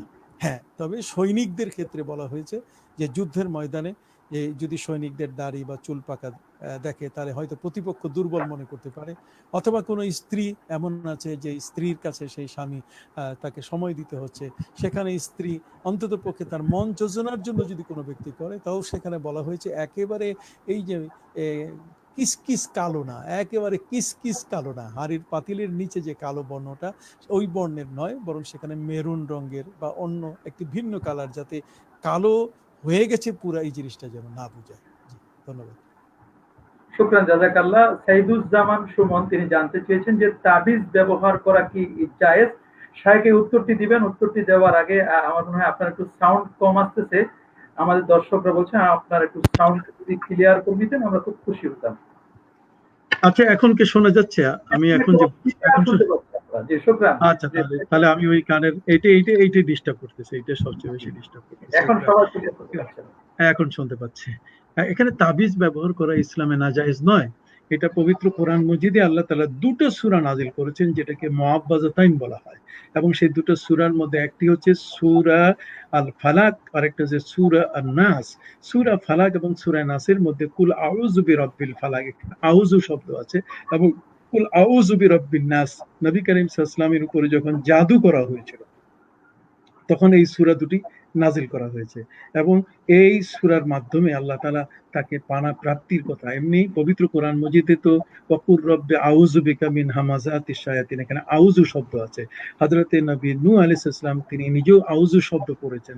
হযরতে মুসা আলাইহিস সালাম তিনি বলেছেন আউযু বিল্লাহি আন আকুনা মিনাল জাহিলিন। তাহলে বোঝা গেল এই আউযু থেকে কিন্তু তাবিজ শব্দ আসছে। আওয়াজা ইউআবিজু তাবিজান, তো তাবিজ এটা বাবে তাফিল থেকে এসেছে, তার মানে পরিত্রাণ প্রাপ্তির জন্য এখানে কিছু করা। তো কাজেই একজন ব্যক্তি যদি পবিত্র কোরআনের কোন আয়াত, খুব নবী করিম সাল্লাল্লাহু আলাইহি ওয়াসাল্লামের হাদিস থেকে এসেছে যে আয়াতকে নবী করিম সাল্লাল্লাহু আলাইহি ওয়াসাল্লাম পড়ে এটা পানিতে ফু দিতে বলছেন এবং সেটা গলায়ও তিনি ঝুলাতে বলছেন। তবে তাবিজের সাথে আরেকটা শব্দ আছে, এটার নাম হলো তুমার, তাবিজ তুমার। তো তাবিজ তুমার, তুমার যেটা এটা ভিন্ন জিনিস। তুমার হচ্ছে যেমন হার বা চুল বা দুর্বোধ্য শব্দ, যে শব্দগুলো সাধারণত ভিন্ন ধর্মের মূর্তি পূজকরা সাধারণত ব্যবহার করে থাকে, এই ধরনের কোনো শব্দ ব্যবহারে কোনো এমন কিছু গলায় ঝুলানো যাবে না। এগুলো অবশ্যই আপনারা জানেন আমাদের দেশে কামরূপ কামাখ্যার কথা আছে, কামরূপের জাদু, কামাখ্যার জাদুর কথা আছে, তারপরে কলকাতার চলতি ফিরতি জাদু আছে। তো এগুলো দিয়ে অনেক সময় দেখা যায় অনেকেই তাবিজ বানায়, অনেকে এটা দিয়ে গলায় ঝুলিয়ে দেয়, এগুলো জায়েজ নেই। তবে যেটা কোরআন এবং সুন্নাহ ভিত্তিক এবং যেগুলোর উপরে কোরআন এবং সুন্নাহর আয়াত আছে এবং সমর্থন আছে, সেগুলো অবশ্যই পানিতে ভিজিয়ে পানও করা যাবে এবং সেটা গলাতেও ঝুলাতে কোনো অসুবিধা নাই, এটা হাদিস দ্বারা সাব্যস্ত। জি। আমার তাবিজ এবং তামিমা দুটো এক জিনিস নয়, এটাই তো আপনি বুঝাতে চাচ্ছেন। কারণ অনেকেই বলে যে হ্যাঁ, মান ফাকাত তামিমা ফাকাত আশরাকা, এই হাদিস দলিল দিয়ে তারা তাবিজ এবং তামিমার মধ্যে পার্থক্যই বোঝেন। আপনি যদি একটু সংক্ষেপে একটা বলতেন এই বিষয়টি বলতেন। আমি তো এটাই বললাম যে তাবিজ আর তামিমার মধ্যে, তাবিজ ওই তামিমাটাকেই তুমার বলে আমাদের জি। গ্রামীণ ভাষায়। তো কাজে তাবিজ যেটা, সেটা হচ্ছে যেটা গলার মধ্যে সাধারণত ছোট বাচ্চাদেরকে নানা ধরনের বিপদ আপদ থেকে মুক্তির জন্য আমরা দেখেছি এই ধরনের কোন আয়াত সাধারণত আমাদের দেশে বিশেষ করে অলিয়া উলিয়া যারা, তারা কিন্তু এগুলো দিয়ে থাকে। আর এমনিতেও এটা শরিয়া এটা কিন্তু অনুমোদন করেছে, এটা হাদিস শরীফের মধ্যেও আছে। আর আমি তো আগেও বলেছি যে তাবিজ মানে আল্লাহর কাছে পানা চাওয়া, মুক্তির আয়োজন। কাজে ওয়ানুনাজ্জিলু মিনাল কোরআনে মা হুয়া শিফা ওয়া রাহমাতুল লিল মুমিনিন, এটা অবশ্যই এই কোরআনের কোন আয়াত লিখে যদি কোনো ব্যক্তি তার গলার মধ্যে ঝুলাতে চায়, সেখানে আল্লাহ শিফা দান করবেন এই নিয়তে, আল্লাহ শিফা দান করবেন এই নিয়তে, তাহলে এটা না জায়েজ নয়। তবে তামিমা যেটা বলা হয়েছে সেটা হলো তুমার তামিমা, এটা হচ্ছে ওই হার, হার যেমন কোন মৃতের হার অথবা চুল অথবা এই ধরনের কোনো দুর্বোধ্য কোনো শব্দ যদি হয়, তাহলে এগুলো ব্যবহার করা জায়েজ নাই। কাজে তাবিজ এবং তোমার এই দুটার মধ্যে পার্থক্য আছে। জি। শুকরান, জাযাকাল্লাহ। এরপর একজন প্রশ্ন করেছেন এএন আলামিন হোসেন, যে গোসল করার পরে ওযু না করলে হবে কিনা? হ্যাঁ, অবশ্যই হবে, কারণ গোসলটাই তো, অঙ্গগুলো কোনো জায়গায় যদি শুকনো থাকে, উনি গোসলটা কিসের গোসল করতেছেন? উনি কি ফরজ গোসল করছেন, না গোসলে ইস্তেরাহাত? উনি কি আহ গা গরম হয়ে গেছে, এখন একটু গোসল করলে ভালো লাগবে, উনি কোন ধরনের গোসল করতেছেন? যদি ফরজ গোসল হয়, তাহলে কোনো জায়গায় যদি ওনার বাকি থাকে, তাহলে তো গোসলই হবে না। গোসল বলতে গেলে আমরা যেটা বুঝি, বর্তমান শাওয়ারের নিচে অথবা পুকুরে নামলে সেখানে কিন্তু গায়ের কোনো অংশ বাকি থাকে না। এখানে সাধারণত যে দেশে পানির সংকট হয়, যে দেশে পানির সংকট হয় সেই দেশে এই সমস্ত বিষয়, কিন্তু আমাদের আলহামদুলিল্লাহ বাংলাদেশে কিন্তু এই সংকটের বিষয়টা কিন্তু নাই। তো কাজে এক্ষেত্রে আমরা একসাথে যদি গোসল করে ফেলি, তাহলে গোসলের পরে নতুন করে উজু করার কোনো প্রয়োজন নাই, যেহেতু গোসলের পানিটা উজুর যে অঙ্গগুলো সেগুলোতেই তো প্রবাহিত হয়ে গেছে। কাজে এটা মূল মাকসুদ যেটা, মাকাসিদে শরিয়া, যে কুমতুম ইলা সালাতে ফাকসিলু উজুহাকুম ওয়া আইদিয়াকুম ইলাল মারাফিক ইলা আখিরিল আয়া, এখানে যে শরীয়তের মূল উদ্দেশ্যটা, সেটার লাভ হয়েছে কিনা? আমরা দেখেছি গোসলের মাধ্যমে শরীয়তের এই অঙ্গ চতুষ্টয় যেখানে যা পানি পৌঁছানো দরকার তা কিন্তু পৌঁছে গেছে, কাজে নতুন করে উজুর কোনো প্রয়োজন নেই। শুকরান, জাযাকাল্লাহ। সরওয়ার হোসেন জানতে চেয়েছেন যে নবী সাল্লাল্লাহু আলাইহি ওয়াসাল্লাম তিনি কি গায়েব জানতেন? দেখুন, এলমে গায়েবের যে ব্যাপারটা, এটি পবিত্র কোরআনের সমস্ত আয়াতকে একসাথে এনে তারপর এটা সমন্বয় সাধন করতে হবে। শুধু এক জায়গায় বিচ্ছিন্ন ভাবে, এক জায়গায় একটি জায়গায় শুধু কোরআনের একটা আয়াতকে নিয়ে নবী করিম সাল্লাল্লাহু আলাইহি সাল্লাম পবিত্র কোরআন আয়াত দিয়ে তিনি বলছেন যে যদি আমি জানতাম, যদি আমি জানতাম যে আমার যদি লাউ কুনতু আমি যদি আলিমতুল গায়ব, বা যদি আমি জানতাম এলমে গায়ব, লাস্তাকসারতুল খায়রা, তাহলে আমি অনেক অনেক ভালো কাজ করতাম। এগুলো কোরআনের অনেকগুলো আয়াত আছে, লাহু মাফাতিহুল গায়ব, আল্লাহ তাআলার গায়েবের চাবিকাঠি তার হাতে আছে। এই সবগুলো একটা আয়াত এক জায়গা নিয়ে বিশ্লেষণ করলে হবে না, এটা সমন্বয় করতে হবে। অর্থাৎ পুরা আয়াত, আগের এবং পরের, এই সব আয়াতকে একসাথে করে যদি আমরা দেখি, তাহলে এখানে একটা রেজাল্ট আছে, আর সেটা হলো ইল্লা মানির তাদা মিনার রাসূল। আল্লাহ বলছেন যে আল্লাহ তাআলা ওহির মাধ্যমে অথবা তিনি আড়ালে কত অন্য কিভাবে নবীদের কাছে যেমন তিনি ওহী করে দেন, তার পাশাপাশি আবার ইল্লা মানির তদা মিনার রাসূল, রসুলদের মধ্যে যার প্রতি আল্লাহ তাআলা অনুগ্রহ করেছেন, খুশি আছেন, তাকেও তিনি তার গায়েবের ভান্ডার তিনি দেন। আপনি নিজেও জানেন, পবিত্র কোরআন মজিদে আল্লাহ বলছেন যালিকা মিন আম্বাইল গায়বি নূহিহি ইলাইক, আল্লাহ বলছেন যে এগুলো সব গায়েবের খবর আমি আপনাকে জানিয়ে দিলাম। আপনি তো তাদের মাঝে ছিলেন না যখন হযরতে মারিয়াম আলাইহিস সালামের লালনের দায়িত্ব কার কাছে হবে। ঠিক ইজ ইউলকুনা আকলামহুম, যখন তারা তাদের কলমগুলো পানিতে নিক্ষেপ করছিল, ওমা কুনতা লাদাইহিম, তখন তো আপনি সেখানে ছিলেন না। কিন্তু এই সব ঘটনা যেটা অদৃশ্য জগতে রয়েছে, সে অদৃশ্য জগতের ঘটনা তো সব আমি আপনাকে জানিয়ে দিয়েছি ওহির মাধ্যমে। তো কাজেই আমরা যে জিনিসটা জানি না, আল্লাহ তাআলা তার নবীকে সেই জিনিসটি জানিয়ে দিয়েছেন। এটা এমন নয় যে আল্লাহ যেমন স্বতন্ত্র অবস্থানে থেকে তিনি যা জানেন, নবী করিম সাল্লাল্লাহু আলাইহি ওয়াসাল্লাম আল্লাহর যে ভিন্ন কিছু জানেন। আমরা কিন্তু এই আকীদায় বিশ্বাসী না। আমাদের আকীদাটা যেটা হলো, সেটা হলো যে একটা মানুষের একজনের অতটুকুই জানা সম্ভব। আমরা তো কি জানি? আমরা কিছুই জানি না। অথচ আমার নবী সাল্লাল্লাহু আলাইহি ওয়াসাল্লাম তার সম্পর্কে এমনি পরিষ্কার ভাষায় তাকে তার সামনে যখন বলা হচ্ছিল নবী করিম সাল্লাল্লাহু আলাইহি ওয়াসাল্লামের ক্ষেত্রে, তখন কিন্তু ওই বুয়াসের যারা গজল বলছিল বা ইত্যাদি বলছিল, ওয়াফিনা নাবিয়্যুন ইয়ালামু মা ফি গাদি, আমাদের মাঝে এমন একজন নবী আছেন যিনি আগামী দিনের খবর জানেন। হযরতে আবু বকর সিদ্দিক রাদিয়াল্লাহু তাআলা এসে তাদের মাথাগুলো ধরে সেখানে টালা দিয়ে বলছে, এটা বলো না, খবরদার। তখন নবী করিম সাল্লাল্লাহু আলাইহি ওয়াসাল্লাম আবু বকর সিদ্দিক রাদিয়াল্লাহু তাআলা আনহুকে ইন্তেহার করলেন, অর্থাৎ ফান্তাহারা আবা বকরিন, আবু বকর সিদ্দিক রাদিয়াল্লাহু তাআলাকে সতর্ক করে বলেন যে আবু বকর কি করছো তুমি, ওরা যা বলছে তাদেরকে তুমি সেটা বলতে দাও। তাহলে এখানে নবী করিম সাল্লাল্লাহু আলাইহি সাল্লাম তিনি আমাদের যে থেকে যে বিষয়গুলো অত্যন্ত গোপনের, তার মানে আখিরাতের অসংখ্য জিনিস যেটা আল্লাহ তাআলা তাকে দেখিয়ে দিয়েছেন, এই অর্থে যত গায়েব আছে এই সমস্ত গায়েব যেটা আল্লাহ তার নবীকে জানিয়ে দিয়েছেন, এটা নবী এবং আল্লাহর মধ্যে মাহদুদ, আমরা জানি না। কাজে অবশ্যই এই গায়েব আল্লাহর হাবিব সাল্লাল্লাহু আলাইহি ওয়াসাল্লামের আছে, এতে কোনো সন্দেহ নেই।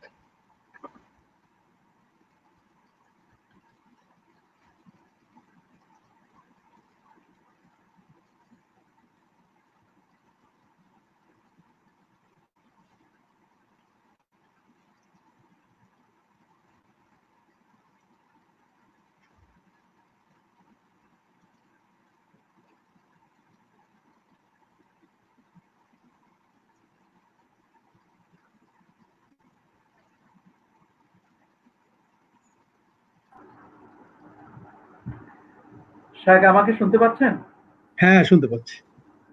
ইকবাল ভাই জানতে চেয়েছেন যে বর্তমান পরিস্থিতিতে জুমার নামাজ না পড়ে কেউ যদি ঘরে জোহরের নামাজ পড়ে তাহলে তার নামাজ কি হবে? দেখুন, জুমার নামাজটা হচ্ছে, এটা হচ্ছে জোহরের নামাজের স্থানে দাঁড়ানো আছে। আমরা জুমার নামাজের মধ্যে এখানে জোহর নামাজটাকেই জুমার নামাজের স্থানে আনা হয়েছে। এই জন্য জোহরের 4 রাকাত, জুমার মধ্যেও কিন্তু প্রথম 2 রাকাতের জায়গায় খুতবা দাঁড়িয়ে আছে। খুতবাটা হলো প্রথম 2 রাকাতের জায়গায়, আর শেষের 2 রাকাতের জায়গায় হচ্ছে জোহরের বাকি শেষের 2 রাকাত। তো এই কারণে বলা হয়েছে যা খারাজাল খাতিবু ইলাল মিম্বার ফালা সালাতা ওয়ালা কালামা, খতিব যখন মিম্বারে এসে তিনি খুতবা শুরু করে দিলেন, তখন আর কোনো কথা নাই, কোনো নামাজ নাই, ইত্যাদি এগুলো কিছু নেই। তো কাজে একজন ব্যক্তি যখন জুমার নামাজই পড়তে পারছে না, তো জুমার নামাজ যদি পড়তে না পারে তাহলে অবশ্যই জুমার নামাজ, এখানে হযরত আবু হুরায়রা রাদিয়াল্লাহু তাআলা হাদিস আছে, হযরত আবু হুরায়রা রাদিয়াল্লাহু তাআলা হাদিসের মধ্যে সেখানে এসছে যে ব্যক্তি মসজিদে গেল কিন্তু জুমা পেল না, হ্যাঁ, সেখানে মসজিদে গিয়ে জুমার নামাজ যদি না পায়, মান ফাতাত আনহুল জুমআ ফালিউসাল্লি আরবা রাকাতিন, তিনি বলছেন যার ফৌত হয়ে গেছে জুমা, হযরত আবু হুরায়রা রাদিয়াল্লাহু হাদিস, সেখানে আল মুজামুল কবির লিল তাবরানি এবং as-সুনানুল কুবরা লিল বাইহাকি, এই সব কিতাবের মধ্যেও কিন্তু এটার বিস্তারিত আলোচনা এসেছে এবং অসংখ্য হাদিস যার বর্ণনাকারী হচ্ছেন হযরত আবু হুরায়রা রাদিয়াল্লাহু তাআলা। সেখানে বলছে যে ব্যক্তির থেকে জুমা ফৌত হয়ে গেছে, অর্থাৎ জুমা তিনি পড়তে পারেন নাই, জুমায় গেছেন তিনি কিন্তু জুমার নামাজ পান নাই, না পেলে উনি 4 রাকাত নামাজ পড়বেন। তো এখানে আমাদের বর্তমান করোনা পরিস্থিতিতে যে জুমার নামাজটা পড়া যাচ্ছে না, এক্ষেত্রে নিজের ঘরে তিনি অবশ্যই জোহরের নামাজ পড়বেন, তবে জমাতের সাথে পড়তে পারবেন না, কারণ এখানে তাকে একাকী পড়তে হবে, একাকী। যদি কোনো ব্যক্তি জমাতের সাথে জোহরের নামাজ জুমার পরিবর্তে যদি কেউ জমাতের সাথে আদায় করে, তাহলে এটা মাকরু তাহরিমি হবে ফতোয়ার কিতাবে বলা। তো কাজেই এই পরিস্থিতিতে জুমার নামাজ তিনি এর বদলে পড়তে পারবেন, কিন্তু সেটা পড়বেন একাকী। শুকরান, জাযাকাল্লাহ। শাহেখ একজন জানতে চেয়েছেন, শাহ আলম, যে চেয়ারে বসে নামাজ আদায়ের বিধানটি কি? দেখুন, এই জায়গাটাতে আমাদের কিন্তু বড় সমস্যা। বাংলাদেশে সব চেয়ারম্যান মসজিদে গেলে চেয়ারম্যান হয়ে যায়, তার মানে মসজিদে গিয়ে তারা কিন্তু চেয়ারে বসার চেষ্টা করেন। বেশ কিছু যুবক মানুষ আছে, তারাও কিন্তু চেয়ারে বসে বসে ইবাদত করেন। আমাদের প্রথমে দেখতে হবে যে একজন ব্যক্তি সেজদা করতে অপারগ কিনা, সেজদা করতে কতটুকু অপারগ। যদি সেজদা করতে অপারগ কেউ হয়, তাহলে তার জন্য কিয়াম ফরজ না, দাঁড়ানো ফরজ না। এই জন্য তিনি বসে নামাজ শুরু করবেন এবং বসে শেষ করবেন। শুরু করবেন বসা দিয়ে এবং শেষ করবেন বসা দিয়ে। এটা এমন নয় যে প্রথমে তিনি দাঁড়াইয়া তারপর তকবীরে তাহরিমা করে এরপর যখন তিনি সেজদায় যাবেন তখন চেয়ারে বসবেন, তা কিন্তু নয়। যার সেজদা সাকেত হয়ে গেছে, সেজদা যিনি করতে পারছেন না, আমরা চেষ্টা করব অন্তত মাটিতে বসেও সেজদা করা যায় কিনা, আমরা কিন্তু এটা চেষ্টা করি না। আমি ওই যে চেয়ার তৈরি করা আছে, ওখানে টুল তৈরি করা আছে, ওখানে চুপ করে গিয়ে বসে যাই। কিন্তু প্রথমে আমাকে চেষ্টা করতে হবে, কারণ সেজদার চেয়ে এত চমৎকার নামাজের মূল অংশটাই হলো সেজদা। তো কাজেই সেখানে চেষ্টা করা হবে অন্তত বসে থেকে সেজদা করা যায় কিনা, মাটিতে বসে। যদি এটা নাও পারা যায়, তাহলে সেখানে সহজ পদ্ধতি যেটা, সেটা মনে রাখতে হবে যে লোকটা সেজদা করতে পারে না, তার জন্য কেয়াম করা ফরজ নয়। কাজে শুরু করবে বসে, শেষও করবে বসে। জি, ধন্যবাদ। শুকরান জাযাকাল্লাহ। সাইম শাহরিয়ার তিনি জানতে চেয়েছেন যে আবু হানিফা রহমতুল্লাহের তরিকা কি ভুল ছিল? আমরা কেন তার তরিকা অনুসরণ করি না?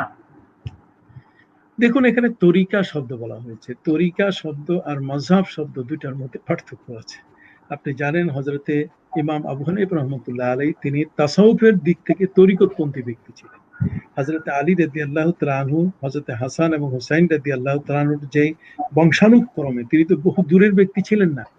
তার বাবা ইমাম আবু হানিফা রহমতুল্লাহ বাবার সাথে হযরত আলী রাদিয়াল্লাহু তাআলা আনহুর সাক্ষাৎ হয়েছিল, এবং সেই পরিবারে ইমাম আবু হানিফা রহমতুল্লাহ আলার যিনি ঊর্ধ্বতন, অর্থাৎ তার সাবেত যিনি নোমান ইবনে সাবেত, কিন্তু হযরত আলী রাদিয়াল্লাহু তাআলা পরিবারের জন্য কিন্তু খাবার দাবারও তৈরি করে দিয়েছিলেন। তো অতএব ইমাম আবু হানিফা রহমতুল্লাহ আলাইহি আর হযরত আলী রাদিয়াল্লাহু তাআলা আনহুর এই সময়কালের দূরত্ব তো খুব একটা বেশি ছিল না। কাজেই তারা মুতাসাব্বিব ছিলেন, তারা কিন্তু তরিকতপন্থী ছিলেন।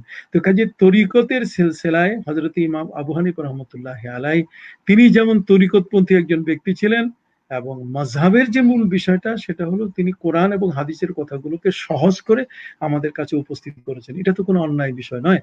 কোরআন এবং হাদিসের জটিল কোনো বিষয় যদি থাকে, আমরা কতগুলো বিষয় বলতে চাই, যদি এটা সহজ উত্তর কেউ দিতে পারেন, তাহলে তো আমি তো মনে করি তাহলে তিনি মহাপণ্ডিত হয়ে গেছেন। যেমন যদি কোনো একজন ব্যক্তি উজু করার পরে যদি স্ত্রীর গায়ে হাত দেয়, স্ত্রীকে টাচ করে, মাসুল মারাত, তাহলে তার উজু নষ্ট হয়ে যাবে। আর আরেকখানে নবী করিম সাল্লাল্লাহু আলাইহি ওয়াসাল্লাম উজু করার পরে তিনি স্ত্রীর গায়ে হাত দিয়েছেন, তাতে কিন্তু ওই উজু দিয়ে তিনি নামাজ পড়েছেন। আর তারপরে তাওয়াজ্জু মিম্মা মাসাতিন নার, গরম পানি, গরম কিছু খাইলে উজু নষ্ট হয়ে যায়। তো নবী করিম সাল্লাল্লাহু আলাইহি সাল্লাম তিনি হাদিসও বলেছেন। আবার পাশাপাশি তিনি বকরির রান, তাজা পাক করা গরম রান খেয়ে তারপরে কিন্তু তিনি সেখানে নামাজও আদায় করেছেন। এই যে যে নামাজ আদায় করছেন, এখন এই দুইটার মধ্যে সমন্বয় যদি কেউ সাধন করে, তাহলে কি আর এই বাংলাদেশের মধ্যে তাহলে কোনটা আহলে হাদিস হবে বলেন? কোনটা? এই দুইটার মধ্যে কে আহলে হাদিস হবে? যে পালন করে নাই সে আহলে হাদিস, আর না যে পালন করছে সে আহলে হাদিস। তাওয়াজ্জাউ মিম্মা মাসাতিন নার, এই যে হাদিসটা, আতা রাসূলুল্লাহ সাল্লাল্লাহু আলাইহি ওয়াসাল্লাম সুবাতাতা কওমিন ফাবালা কায়মান ওয়া তাওয়াজ্জা ওয়া মাসা আলা নাসিয়া। নবী করিম সাল্লাল্লাহু আলাইহি ওয়াসাল্লাম আবর্জনার জায়গায় এসে তিনি পেশাব করলেন, ফাবালা কায়মান, দাঁড়িয়ে পেশাব করলেন। দাঁড়িয়ে পেশাব করে সেখানে উজু করলেন, মাথা মশা করলেন। আবার হযরতে মায়েশা রাদিয়াল্লাহু তাআলা হাদিসের মধ্যে এসেছে, আগেরটা তো মুগিরা ইবনে শুবা রাদিয়াল্লাহু তাআলা হাদিস, আর পরের হাদিস হচ্ছে হযরতে মায়েশা রাদিয়াল্লাহু তাআলা হাদিস। সে হাদিসের মধ্যে বলা হয়েছে, মান হাদ্দাসাকুম আন্না মুহাম্মাদান বালা কাইমান ফালা তুসাদ্দিকুহু মা কানা ইয়াবুলু কাইমান ইল্লা কায়েদা। উনি বলছেন নবী করিম সাল্লাল্লাহু আলাইহি ওয়াসাল্লাম কখনো তিনি দাঁড়িয়ে প্রস্রাব করেন নাই। এখন এই দুইটা হাদিস, এটার মধ্যে এখন আমল করবেন কোনটাতে?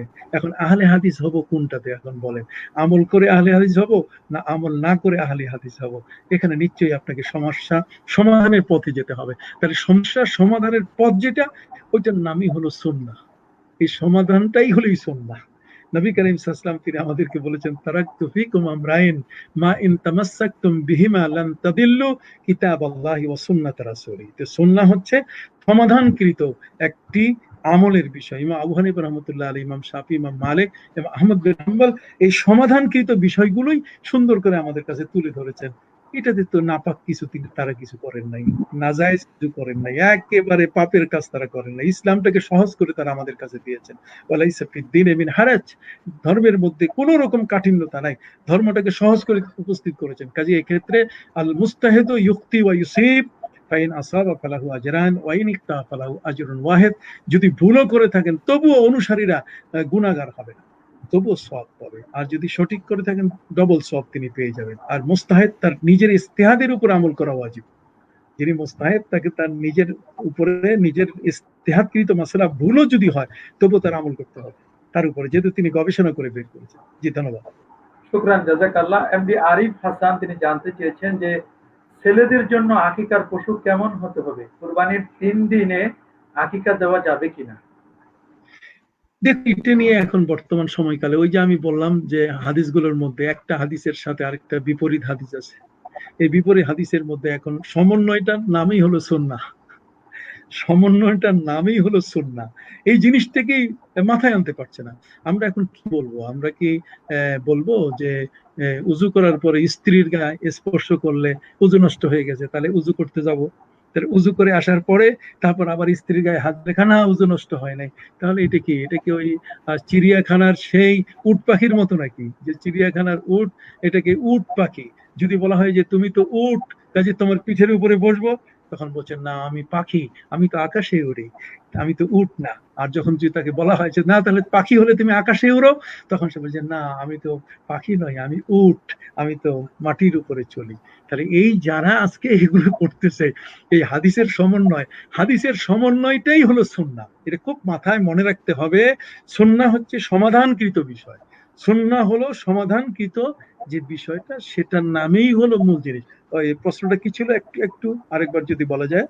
প্রশ্নটা ছিল যে আকিকা ছেলের ক্ষেত্রে কোন হ্যাঁ, ধরনের প্রস্তুত এখন করবেন? আকিকা, আকিকার যে ব্যাপারটা, আকিকা এটা হচ্ছে, আকিকা হচ্ছে কি? আকিকা মূল অর্থ হচ্ছে যে মায়ের পক্ষ থেকে, মাতৃরোগ থেকে একটি শিশু অবমুক্ত হওয়া। এবং নবী করিম সাল্লাল্লাহু আলাইহি ওয়াসাল্লাম সেখানে কিন্তু এই প্রতি শিশু জন্ম নিলে 7 দিনের মাথায়, 14 দিনের মাথায়, 21 দিনের মাথায়, এবং খোদ নবী করিম সাল্লাল্লাহু আলাইহি ওয়াসাল্লাম তার জীবনের 40 বছরের পরে কিন্তু নিজের আকিকা নিজেই তিনি করেছিলেন। তো কাজেই সেখানে আকিকা যদি কোনো ব্যক্তি এই 3 দিন, যেটা কুরবানির যে সময়টা, তাতে পশুর মধ্যে যদি ভাগ দিয়ে সেখানে করতে চায়, কোনো অসুবিধা নাই। আকিকার হুকুম আর কুরবানির পশুর হুকুম সমান। দুইটাই যেহেতু তাকাররুবান ইলাল্লাহ তাবারাকা ওয়া তাআলা, এটা আল্লাহর তাকাররুব, আল্লাহর নৈকট্য লাভ উদ্দেশ্য, এখানে মাকসাদ একটা, যে কারণে একটার ভিতরে আরেকটা প্রবেশ করলে কোনো অসুবিধা নেই। জি। শুকরান, জাযাকাল্লাহ। মুরাদ মোহাম্মদ শাহেদ তিনি জানতে চেয়েছেন, যারা নাইট ডিউটি করে বা রাত জেগে তাদের তাহাজ্জুদ নামাজের বিধানটি কি হবে? দেখুন, রাত জেগে জেগে এটা কোন দেশে করে এটা বলেন নাই না। এটা বাংলাদেশে রাত জেগে করলো, না এটা আমেরিকায় করলো, না অস্ট্রেলিয়ায় করলো, কোন জায়গায় করলো? এখানে মূল বিষয়টা হলো আমেরিকা, অস্ট্রেলিয়া, ইংল্যান্ড, ওখানে কিন্তু যখন কাজ শুরু করে শেষ হওয়া পর্যন্ত কিন্তু ওই অফিসে আর কোনো কিছু করা যায় না, ওদের সিসিউ ক্যামেরা লাগানো থাকে। এবং তারা উজু করে, যে ওখানে তো উজু করার জন্য বসে উজু করার কোনো উপায়ই নাই। আর বাথরুম এমন, সেখানে তো উজু করার কোনো ব্যবস্থাই নাই। ওখানে যে কমোডের মধ্যে পানি আছে বটে, কিন্তু সেখানে পানি যে ব্যবহার করবে এই সুযোগও কিন্তু খুব কম। আমরা এয়ারপোর্ট গুলোতে, বিদেশি এয়ারপোর্ট গুলোতে দেখে আমরা মাঝে মধ্যে অবাক হয়ে যাই। এই জন্য যারা নাইট ডিউটি দিয়ে থাকেন, তারা যদি আমাদের দেশে হয়ে থাকেন, আর যদি নাইট ডিউটির সময় যদি এরকম কোনো কড়াকড়ি অবস্থা থাকে যে না উনি রাত 1:30টায় দাঁড়াতে পারবে না নামাজে, উনি 2টার সময় নামাজে দাঁড়াতে পারবে না, রাতের মানে তাহাজ্জুদ কাকে বলে? তাহাজ্জুদ হচ্ছে আর রুকুদু মিনান নাওম, তার মানে এক পশলা ঘুম পাড়িয়ে তারপর উঠা। তো এখানে যেহেতু তিনি রাত নাইট ডিউটি দিচ্ছেন, তো নাইট ডিউটি দিলে সেখানে যদি উনি রাতের ওই অংশটিতে পড়তে না পারেন, তাহলে এশার নামাজের পরেই তিনি আদায় করে নেবেন, এতে কোনো সন্দেহ নেই। আর যদি ফজরের নামাজের আগে সুযোগ থাকে, যদি অন্তত পক্ষে 2 রাকাতও যদি তাহাজ্জুদ পড়ার সুযোগ থাকে, তাহলে তিনি পড়তে পারবেন, কোনো অসুবিধা নেই। ধন্যবাদ। শুকরান, জাযাকাল্লাহ। তারিক রাফি তিনি জানতে চেয়েছেন যে আমাকে একজন বলল কেউ বিপদে পড়লে নবীজির কাছে সাহায্য চাওয়া যাবে, এই ব্যাপারে আপনাদের মতামত কি? দেখুন, নবী করিম সাল্লাল্লাহু আলাইহি ওয়াসাল্লামের কাছে সাহায্য চাওয়া, সাহায্য চাওয়া কি? আমরা তো আজকের পৃথিবীতে আমাদের নিজেদের রাষ্ট্রপ্রধান বা যারা বিভিন্ন অফিস আদালতে থাকে, তাদের কাছেও তো আমরা দরখাস্ত দিয়ে সাহায্যের আবেদন আবেদন করি, সাহায্যের আবেদন। আমাদের কিন্তু এই দরখাস্তের মধ্যে লেখা থাকে সাহায্যের আবেদন। তো সাহায্যের আবেদন, সাহায্যের আবেদন, একটা গরিব মানুষ তার নিজের এলাকার মধ্যে সাহায্যের আবেদন করছে, এটা করবে কার কাছে? যথাযথ কর্তৃপক্ষের কাছে। তো কাজেই কোনো ব্যক্তি যদি বিপদে পড়ে, সেখানে যদি মুয়াহিদ, মুয়াহিদ শব্দের অর্থ হচ্ছে যারা আল্লাহতে বিশ্বাসী, যেমন আম্বাতার রাবিউল বাকলা, এটা কিন্তু মুখতাসার যারা পড়ে নাই, বালাগাত যারা পড়ে নাই, তাদের জন্য আবার কঠিন। বালাগাত হচ্ছে ভাষার শৈলী, ভাষার কৌশল। তার মানে একজন মুয়াহিদ ব্যক্তি যে আল্লাহকে স্বীকার করে, সে যদি বলে যে এবারের কি চমৎকার ফসলটা দিল, তো এই ফসলটা হলো যে রবি শস্যটা সাধারণত আমাদের বসন্তকাল যে দিল উপহার, এটা কিন্তু শিরক নয়। তো কাজেই কোন একজন ব্যক্তি আমরা বলি ইয়া গাউস আগিসনি, ও আমবিতনি, এই সমস্ত শব্দ, এগুলোর ভিতরে কিন্তু বিইজনিল্লাহ শব্দ কিন্তু লুকানো আছে, অর্থাৎ আল্লাহর পক্ষ থেকে আপনি আমাকে সাহায্য করুন। তো কাজেই সেক্ষেত্রে এগুলো বলা নাজায়েজ নয়। তবে আমাদেরকে এখানে পরিষ্কার করে বলতে হবে, যেহেতু ফিতনার যুগ, কাজে সেখানে বলতে হবে হে নবী, আপনি আল্লাহর পক্ষ থেকে, নবী করিম সাল্লাল্লাহু আলাইহি ওয়াসাল্লামের ক্ষেত্রে তো বলা হয়েছে ওয়ালাউ আন্নাহুম ইযযালামু আনফুসাহুম জাউকা ফাস্তাগফিরুল্লাহ ওয়াস্তাগফারা লাহুমুর রাসূল লাওয়াজাদুল্লাহ তাওয়াবার রাহিমা। কাজে নবীর যে নবী করিম সাল্লাল্লাহু আলাইহি ওয়াসাল্লামের যে শান মান, তার উসিলা দিয়ে আল্লাহর কাছে সাহায্য কামনা করা অবশ্যই জায়েজ আছে, নেক আমলের উসিলা দিয়ে কামনা করা জায়েজ আছে। বাকি নবী করিম সাল্লাল্লাহু আলাইহি ওয়াসাল্লামের সেই হায়াতুন নবী হিসাবে তিনি আল্লাহর কাছে সুপারিশ করতে পারেন, সেই উদ্দেশ্যে আমরা প্রিয় নবী সাল্লাল্লাহু আলাইহি ওয়াসাল্লামের কাছে আমরা এই ধরনের আবেদন তো করতেই পারি। শুকরান, জাযাকাল্লাহ। মেহেদী হাসান জানতে চেয়েছেন যে এই বর্তমান সময়ে নামাজের জন্য যে 3 ফুট দূরত্ব বজায় রেখে নামাজটি পড়া হয়, এতে কি কোনো গুনাহ হবে? দেখুন, এটাতে গুনাহ হওয়ার কোনো সুযোগ নেই, যেহেতু শোল্ডার টু শোল্ডার, তার মানে একটা কবরে, মানে সাধারণত একটা বাহুর সাথে আরেকটা বাহু মিলিয়ে নামাজ পড়া, এটাই হচ্ছে সুন্নাহ, এটা নিয়ম আর কি। নামাজের মাঝখানে কিন্তু কোনো কাতার ফাঁকা থাকবে না, কাতার ফাঁকা থাকলে এটা মাকরুহ হয়ে যাবে নামাজ। তো কাজেই আয-যরুরাতু তুবিহুল মাহযুরাত। আপনি নিশ্চয়ই আল আসবা ওয়ান নাযায়ের এখানে আপনি পড়েছেন, যে আসবা ওয়ান নাযায়েরের ভিতরে সেখানে কিন্তু অনেক মাসলা বলা হয়েছে, আল ইয়াকিনু লা ইয়াজুলু বিশ-শাক ইত্যাদি ইত্যাদি বিষয়গুলো। তার মধ্যে কিন্তু এখানে আয-যরুরাতু তুবিহুল মাহযুরাত, তার মানে ফামানিস্তুররা গায়রা বাগিন ওয়ালা আদিন ফালা ইসমা আলাইহি। একজন ব্যক্তি যদি খেতে না পায়, তাহলে সেখানে কুতে লা ইয়ামুত, মানে অতটুকু পরিমাণ খাবার যেটাতে তার জীবন বাঁচবে, ততটুকু হারাম খাবার তার জন্য অনুমতি আছে। এখন করোনা ভাইরাসের এই কঠিন অবস্থায় সেখানে ফিজিক্যাল ডিস্টেন্স, নট সামাজিক ডিস্টেন্স, একজনের সাথে আরেকজনের এই দূরত্ব বজায় রেখে আমরা যে ইবাদত করার সুযোগটা পাচ্ছি। সৌদি আরব তো বন্ধ করে দিয়েছে, অন্যান্য দেশ, লন্ডন বন্ধ করে দিয়েছে, আমেরিকা বন্ধ করে দিয়েছে, কিন্তু আমাদের মাননীয় প্রধানমন্ত্রী, আমাদের দেশের সরকার তো এটা বন্ধ করেনি। তো কাজে এখানে ফিজিক্যাল ডিস্টেন্স রক্ষা করে যান বাঁচানোর অর্থে আজকে ওরা কোথায় গেল, যারা এতদিন বলছিল যে রোগ এটা ছোঁয়াচে না, তারা কিন্তু মুখ বন্ধ করে ফেলেছে। কারণ এখন যারা আমাদের আইন শৃঙ্খলা বাহিনীর লোক, ওরা কিন্তু এফেক্টেড কঠিন ভাবে, ডাক্তার, নার্স, ওয়ার্ড বয়, তারা কিন্তু আজকে এফেক্টেড কঠিন কঠিন অবস্থায়, এরা কিন্তু এফেক্টেড হচ্ছে। ওরা আজকে গেল কোথায়, ওরা লুকালো কোথায়, ওদের ব্যাখ্যা গেল কোন জায়গায়? তো কাজেই ফিজিক্যাল ডিস্টেন্স এটা শরিয়ার এক যথোপযুক্ত সিদ্ধান্ত। কাজেই এটা প্রয়োজনের খাতিরে, এটা হচ্ছে প্রয়োজনের কারণে এটা জায়েজ আছে। শুকরান। মারুফ সৈয়দ নূহ তিনি জানতে চেয়েছেন যে কবর পাকা করা যে জায়েজ, এটা কোন হাদিসের আলোকে বলা হয়? না না, কবর পাকা করার হাদিস কিন্তু নাই, বরং নবী করিম সাল্লাল্লাহু আলাইহি ওয়াসাল্লাম, মানে হযরত আলী রাদিয়াল্লাহু তাআলা আনহু, তিনি বলছেন যে আমি একজন লোক পাঠাইয়া অন্তত পক্ষে যে কবরগুলো পাকা করা আছে আমি সেগুলো ভেঙে ফেলবো, তার মানে আমি সমান করবো, এটা কিন্তু হাদিসের মধ্যে আছে। তবে এখানে একটি কথা, এটা কিন্তু ওইভাবে দলিল হিসাবে গ্রহণ করলেও এখানে একটু বিষয় আমাদের মনে রাখতে হবে, যে কোনো ব্যক্তি যদি আলেম হন, যদি আলেম কোনো ব্যক্তি হন, তার কবরটাকে যদি যেখানে সেখানে ফেলে রাখা হয়, প্রত্যেকটা মানুষের কবরের কিন্তু মূল্য দিয়েছেন নবী করিম সাল্লাল্লাহু আলাইহি ওয়াসাল্লাম। তিনি বলছেন নাহা রাসূলুল্লাহ সাল্লাল্লাহু আলাইহি ওয়াসাল্লাম আন ইউজাসসাসা আলাল কবর, তিনি কবরকে সুন্দর করতে নিষেধ করেছেন, আইয়া কাদা আলাই, তার উপরে বসতেও নিষেধ করছেন তিনি। কাজে কবরের উপরে বসা যাবে না, তাহলে কবরের উপরে বসা যাবে না, কবরকে সুন্দর করে এটা সাজানো যাবে না। কবর থাকবে সাধারণ। নবী করিম সাল্লাল্লাহু আলাইহি ওয়াসাল্লাম তার ছেলে হযরত ইব্রাহিম, আমরা যদি এখনো সেই বাকিউল গারকাত মদিনা শরীফের সেই কবরস্থানে যাই, তাহলে সেখানেও কিন্তু দেখা যাবে যে মাথার দিকে একটা পাথর আছে। তিনি হযরত উসমান ইবনে মাযউন রাদিয়াল্লাহু তাআলার কবর সর্বপ্রথম হয়েছে এই বাকিউল গারকাতে, জান্নাতুল বাকি কবরস্থানে। সেখানে কিন্তু দুই জায়গায় নবীজি পাথর দিয়েছিলেন। তো কাজী এখানে আমরা সারসিনা দরবার সেখানে দেখি না, অন্তত হেফাজতের জন্য, যাতে কোনো গরু ছাগল ভিতরে যেন ঢুকতে না পারে, অতটুকু বাধা দেওয়ার জন্য। কিন্তু বাকি সেখানে কবর কিন্তু পাকা করা বলতে গেলে কিছু নেই। হ্যাঁ, তবে নবী করিম সাল্লাল্লাহু আলাইহি ওয়াসাল্লামের রওজা মোবারক এটা পাকা কেন? এটা পাকা এই কারণে, যেহেতু নবী করিম সাল্লাল্লাহু আলাইহি ওয়াসাল্লামকে আলাদা খোলা জায়গায় তাকে রওজা, তাকে কবর দেওয়া হয়নি, তাকে কবর দেওয়া হয়েছে ঘরের ভিতরে, তখনও ঘর ছিল এটা। তো কাজে ঘর ছিল, ঘরের ভিতরে নবীজি সাল্লাল্লাহু আলাইহি ওয়াসাল্লামকে সেখানে দেওয়া হয়েছে। বাকি আপনি তো জানেন নুরুদ্দিন জঙ্গির সেই ঘটনা, যে দুজন দুষ্ট পাপিষ্ট পশ্চাৎ জগৎ থেকে এসেছিল রোম থেকে, এবং নবী করিম সাল্লাল্লাহু আলাইহি ওয়াসাল্লামের দেহ মোবারক চুরি করার জন্য। এ কারণে চতুর্দিকে সেটাকে শক্ত করে ঢালাই করে এটা করে দেওয়া হয়েছে, এটা প্রয়োজনের খাতিরে।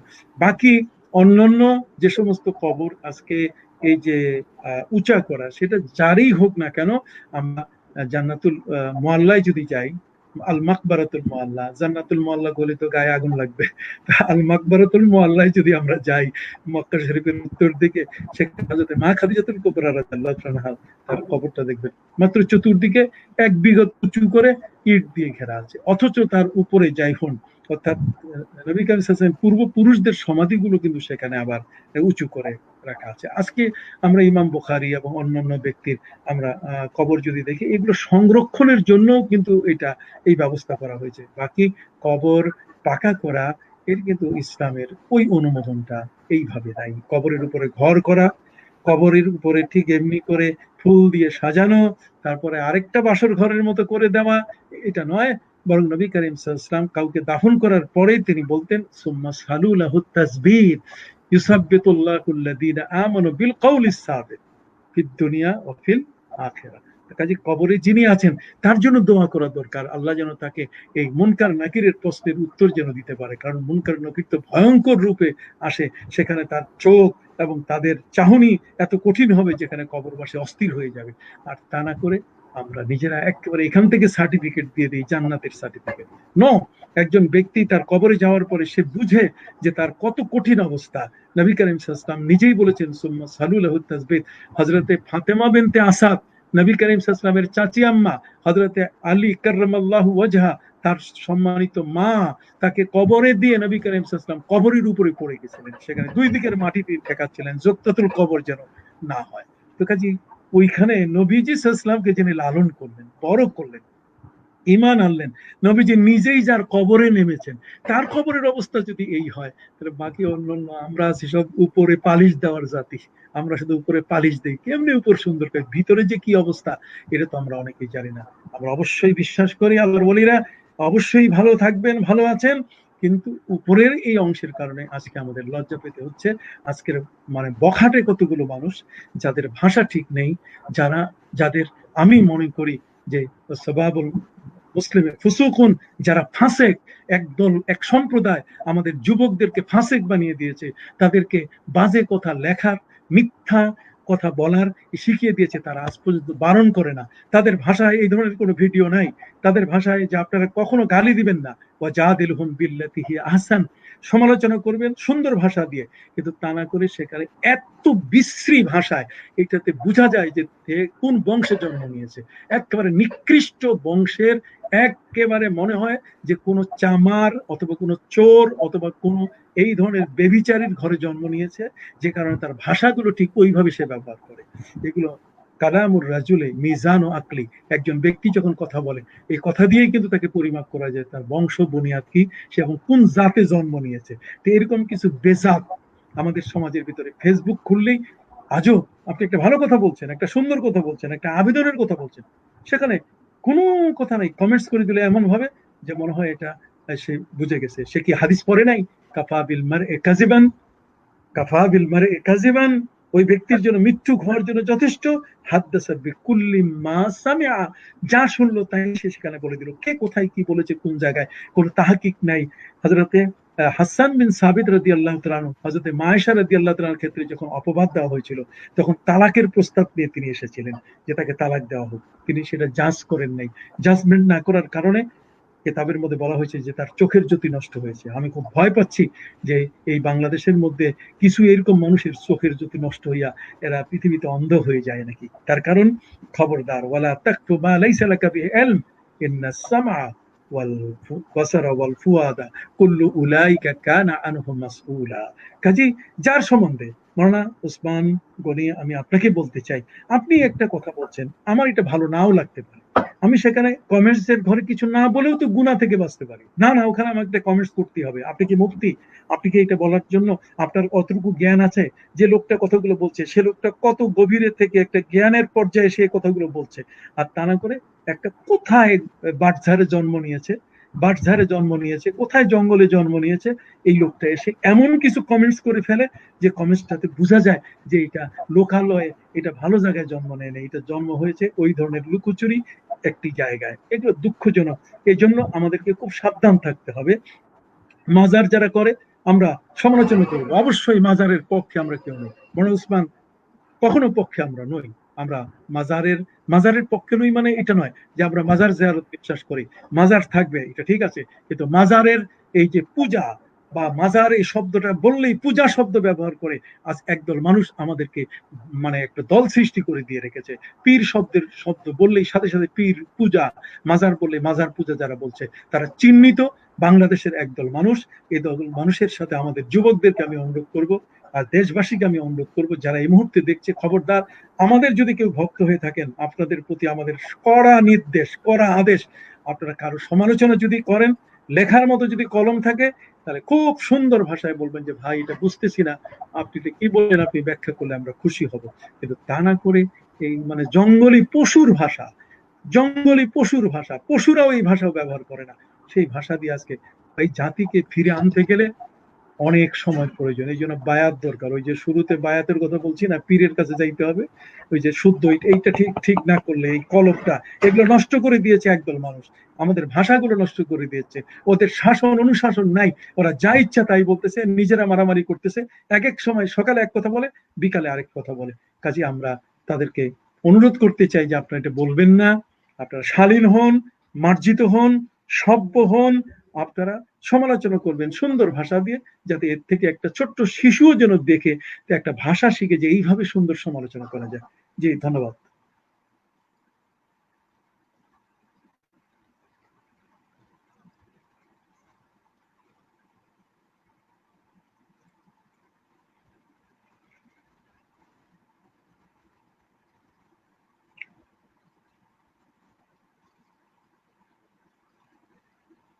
এটা দাও তো,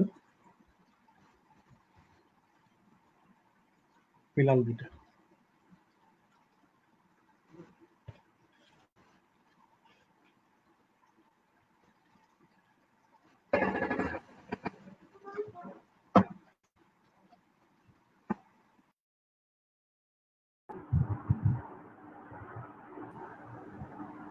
জি, আমি তো বললাম। জি বলেন, আপনি আর কি বলার, জি বলেন। একজন প্রশ্ন করেছেন মাহবুবউদ্দিন আব্দুল সাত্তার, তিনি জানতে চেয়েছেন যে আল্লাহ কি সর্বত্র বিরাজমান নাকি আরো? দেখুন, এই বিষয়টা নিয়ে এখন মহাপণ্ডিত, আপনি তো একদিন বোধহয় বলছেন এতে নবী করিম সাল্লাল্লাহু আলাইহি ওয়াসাল্লাম, আনাস ইবনে মালিক রাদিয়াল্লাহু তাআলা হাদিসের মধ্যে এসেছে যে তাফাক্কারু লা তাফাক্কারু ফিল্লাহ ওয়ালাকিন তাফাক্কারু ফি খালকিল্লাহ। আল্লাহর সম্পর্কে তোমরা কথা বলো না, চিন্তা করো না, কারণ আল্লাহর সম্পর্কে চিন্তা করলে এটা চামচিকার মতো। চামচিকা দিনের বেলায় সূর্যের আলোতে বের হয় না, অন্ধকারে থাকে, তাহলে তোমরা অন্ধকারেই পড়ে থাকবে, এটার কিন্তু শেষ তোমরা কিছু করতে পারবে না।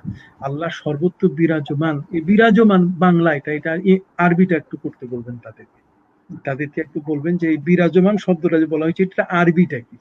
সকল তফসিরের মধ্যে বলা হয়েছে আল কায়েমু লিকুল্লি শাই, আল কায়েমু লিকুল্লি শাই, তিনি চির বর্তমান, তিনি চির বিরাজমান।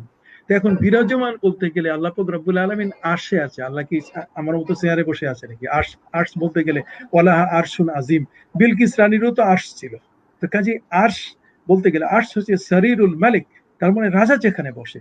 কাজী আর রহমানও আলাল আরশিস্তাওয়া, আরশ হচ্ছে আল্লাহর সৃষ্টি, এটা আল্লাহ সৃষ্টি করছেন। এটা সৃষ্টি করার আগে আল্লাহ ছিলেন কোথায়? এটা যখন সৃষ্টি হয় নাই, আলমে এই যে লৌহ কলম আরশ কুরসি, আলমে লাহুত নাসুত মালাকুত জাবারুত, আলমে আরোয়া আলমে মেসাল, এগুলো সব আলমে খালক। আলা লাহু আল খালকু ওয়াল আমর ফাতাবারাকাল্লাহু রাব্বুল আলামিন। অতএব আল্লাহ পাক রব্বুল আলামিন তিনি আরশের উপরে না, তিনি হচ্ছে আরশের মহা মহা উপরে। তিনি এই পৃথিবীতে এই যা কিছু আছে সাকার, এই সবগুলোকে আকৃতি দিয়ে দৃশ্য অদৃশ্য যা আছে সৃষ্টি করে দিয়ে সবার উপরে তার অবস্থান। ওয়াসিআ কুরসিয়্যুহুস সামাওয়াতি ওয়াল আরদ। অতএব আল্লাহ পাক রব্বুল আলামিনের এলেম, আল্লাহ পাক রব্বুল আলামিনের দৃষ্টি সবখানে বিরাজমান, সবখানে তিনি দেখতে পাচ্ছেন, পুরো জায়গায় কিন্তু তার দৃষ্টির আড়াল কেউ নয়। তার এক্ষেত্রে মানে আপনি আল্লাহ বলতে পাক চাচ্ছেন রব্বুল আলামিনের ইলমান সিফাত ওয়া কুদরাতান। অবশ্যই, অবশ্যই তার কুদরতি ক্ষমতা যেমন সেখানে আছে এবং তার জ্ঞানের পরিধিও সেখানে আছে। কাজে এখানে কথা বলা যাবে না যে আল্লাহ ওখানে চুপ করে বসে আছে, বাংলাদেশের খবর আল্লাহর কাছে নাই, এটা যেন না হয়, এতে মানুষ বিভ্রান্ত হয়ে যাবে। নাহনু আকরাবু ইলাইহি মিন হাবলিল ওয়ারিদ, এগুলো যতগুলো আয়াত আছে এগুলো সব মুতাশাবিহ, আর মুতাশাবিহ আয়াত সম্পর্কে তো আপনি নিজেও জানেন, والذين في قلوبهم زيغ فيتبعون ما تشابه منه ابتغاء الفتنة وابتغاء تأويله وما يعلم تأويله إلا الله والراسخون في العلم يقولون آمنا به। এখানে কাজে এখানে ওয়াকফ করতে হবে। والراسخون, যারা রাসিক ফিল ইলম তারা কিন্তু ইয়াকুলুনা আমান্না বিহ, এখানে কিন্তু স্টপ করতে হবে, এখানে শ্বাস ছেড়ে দিতে হবে।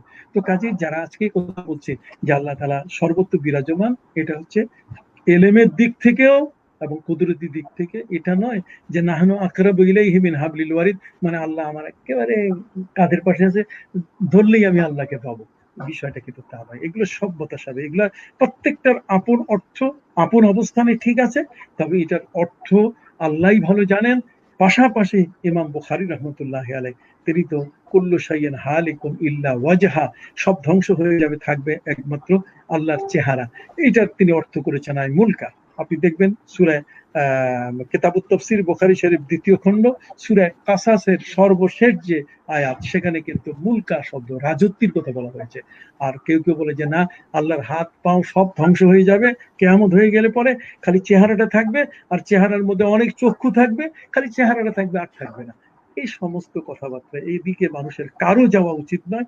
এখানে ইমানের টলটলয়মান অবস্থা শুরু হয়ে যাবে, হয়তো ইমান থাকবে, নাহলে ইমান চলে যাবে। কাজে আল্লাহর সম্পর্কে চিন্তা করার সুযোগ নেই, বরং সুযোগ করবে আল্লাহর সৃষ্টিকে নিয়ে আমরা চিন্তা করব।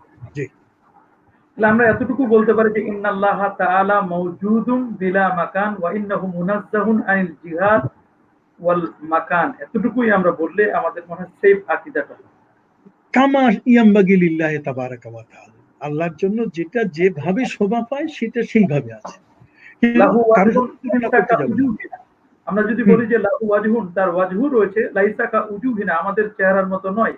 লাহু রাজুলুন, হ্যাঁ তার এটাই রাজুল রয়েছে, আমরা তো লাইসা এটা বলবো যে লাহু আইদিন লাইসা কা কাআইদিনা, আইদিনা লাহু আইনুন বা আইনান লাইসা কাউয়ুনিনা। কথা বুঝে গেছে? তো কাজে আমাদের কারোর সাথে সৃষ্টির মাখলুকাতের কোনো কিছুর সাথেই তাকে তুলনা করা যাবে না। তিনি তার আপন অবস্থানে আছেন এবং তিনি কিভাবে আছেন সেটা তিনি ভালো জানেন। কামা ইয়ামবাগি লাহু, যেটা তার জন্য শোভা পায়, যেটি তার জন্য শোভনীয়। জি। শুকরান, জাযাকাল্লাহ, খুব চমৎকার বলেছেন আপনি। আমাদের কাছে আরো বেশ কিছু প্রশ্ন এসেছে। এক ভাই জানতে চেয়েছেন যে হুজুর, ইল্লাল্লাহ জিকির করা জায়েজ আছে কিনা? আরিফুল ইসলাম থেকে জানতে চেয়েছেন। দেখুন, ইল্লাল্লাহ জিকির এখানে শুরুতে যদি লা ইলাহা ইল্লাল্লাহ বলে, তাহলে পরে ইল্লাল্লাহ ইল্লাল্লাহ বলতে কোনো অসুবিধা নাই। কিন্তু শুরুটাই যদি শুরু করে ইল্লাল্লাহ ইল্লাল্লাহ দিয়া, তাহলে এখানে তার যে ইস্তিসনা, এই যে একটা যে আইন আছে, একটা যে রুলস আছে, এই রুলটা সেখানে পালিত হলো না। তো কাজেই এখানে নিয়ম যেটা হচ্ছে যে ইল্লাল্লাহ এটা শুধুমাত্র কেউ যদি জিকির করে, এটা সঠিক হবে না। যদি শুরু যদি তিনি করেন লা ইলাহা ইল্লাল্লাহ, আর এই ইল্লাল্লাহ চলতেই আছে তার কলবের মধ্যে, লা ইলাহা আমরা বলি না, লা ইলাহা ইল্লাল্লাহ, আমাদের সারসিনা দরবারে আমরা যে এই জিকির গুলো করে থাকি সেখানে কিন্তু পুরাটাই আছে, এখানে কিন্তু পুরাটাই আছে।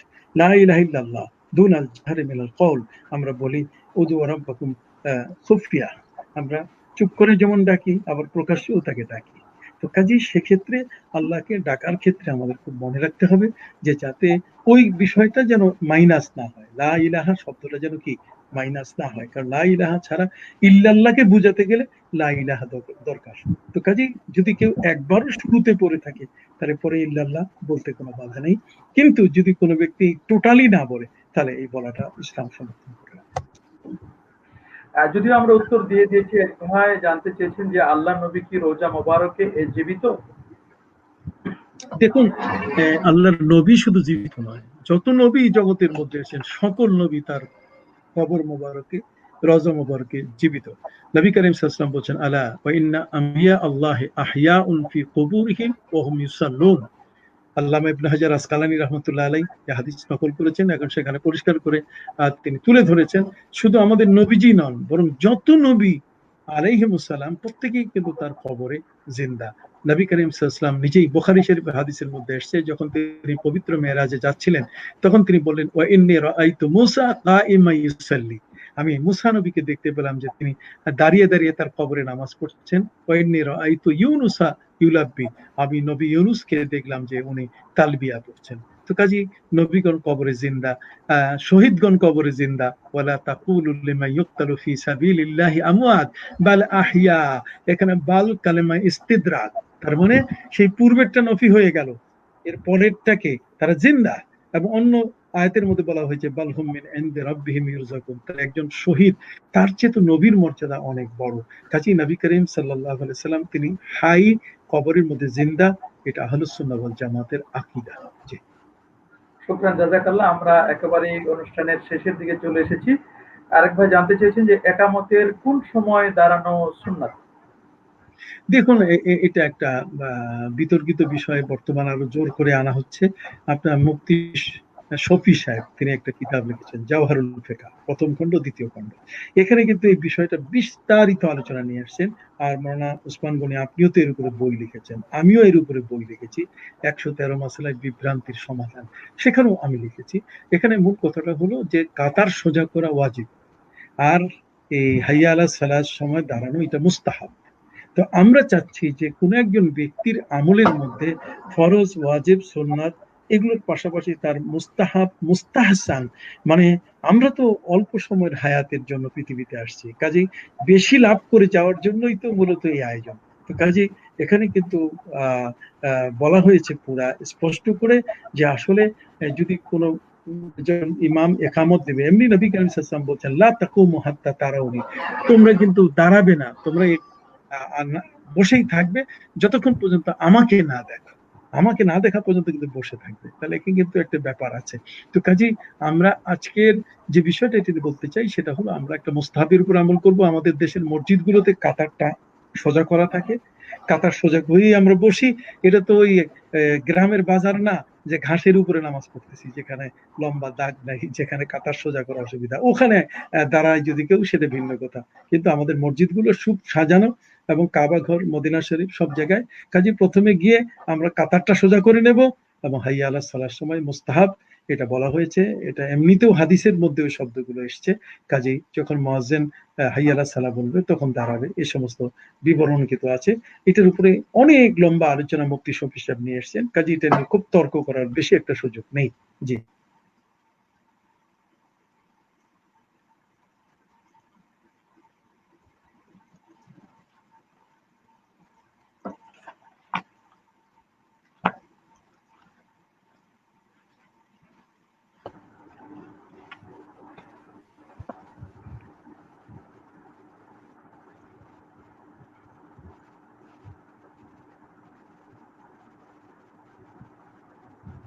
আর আওয়াজ শোনা যাচ্ছে? হ্যাঁ, শুনতে পাচ্ছি।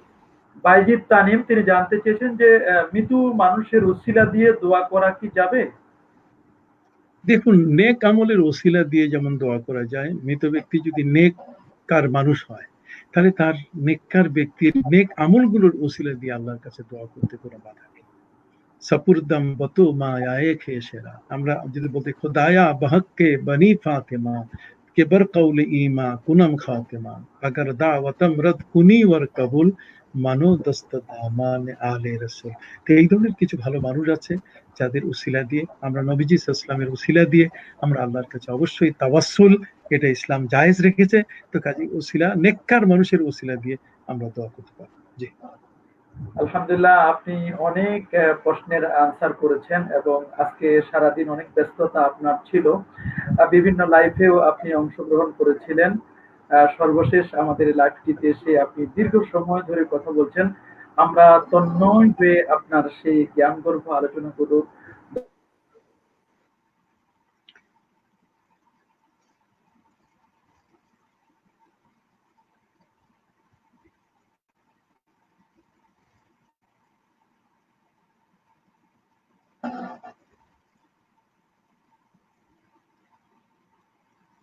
দর্শক শ্রোতা সবাই শুনছিল, যেন বরকত দান করেন। ইনশাআল্লাহ আল্লাহ যদি আমাদের হায়াতে তৈয়বা দান করেন, তাহলে আগামী শুক্রবার ঠিক একই সময়ে আরো নতুন একটি বিষয় নিয়ে এবং নতুন নতুন বিভিন্ন প্রশ্নের উত্তর নিয়ে আমরা দুজনে হাজির হব। প্রিয় দর্শক ও শ্রোতা, সে পর্যন্ত আপনারা সকলেই ভালো থাকবেন, সুস্থ থাকবেন এই প্রত্যাশা করে আমরা দুজনেই আজকে বিদায় নিচ্ছি। আল্লাহ হাফেজ। আসসালামু আলাইকুম ওয়া রাহমাতুল্লাহি ওয়া বারাকাতুহু।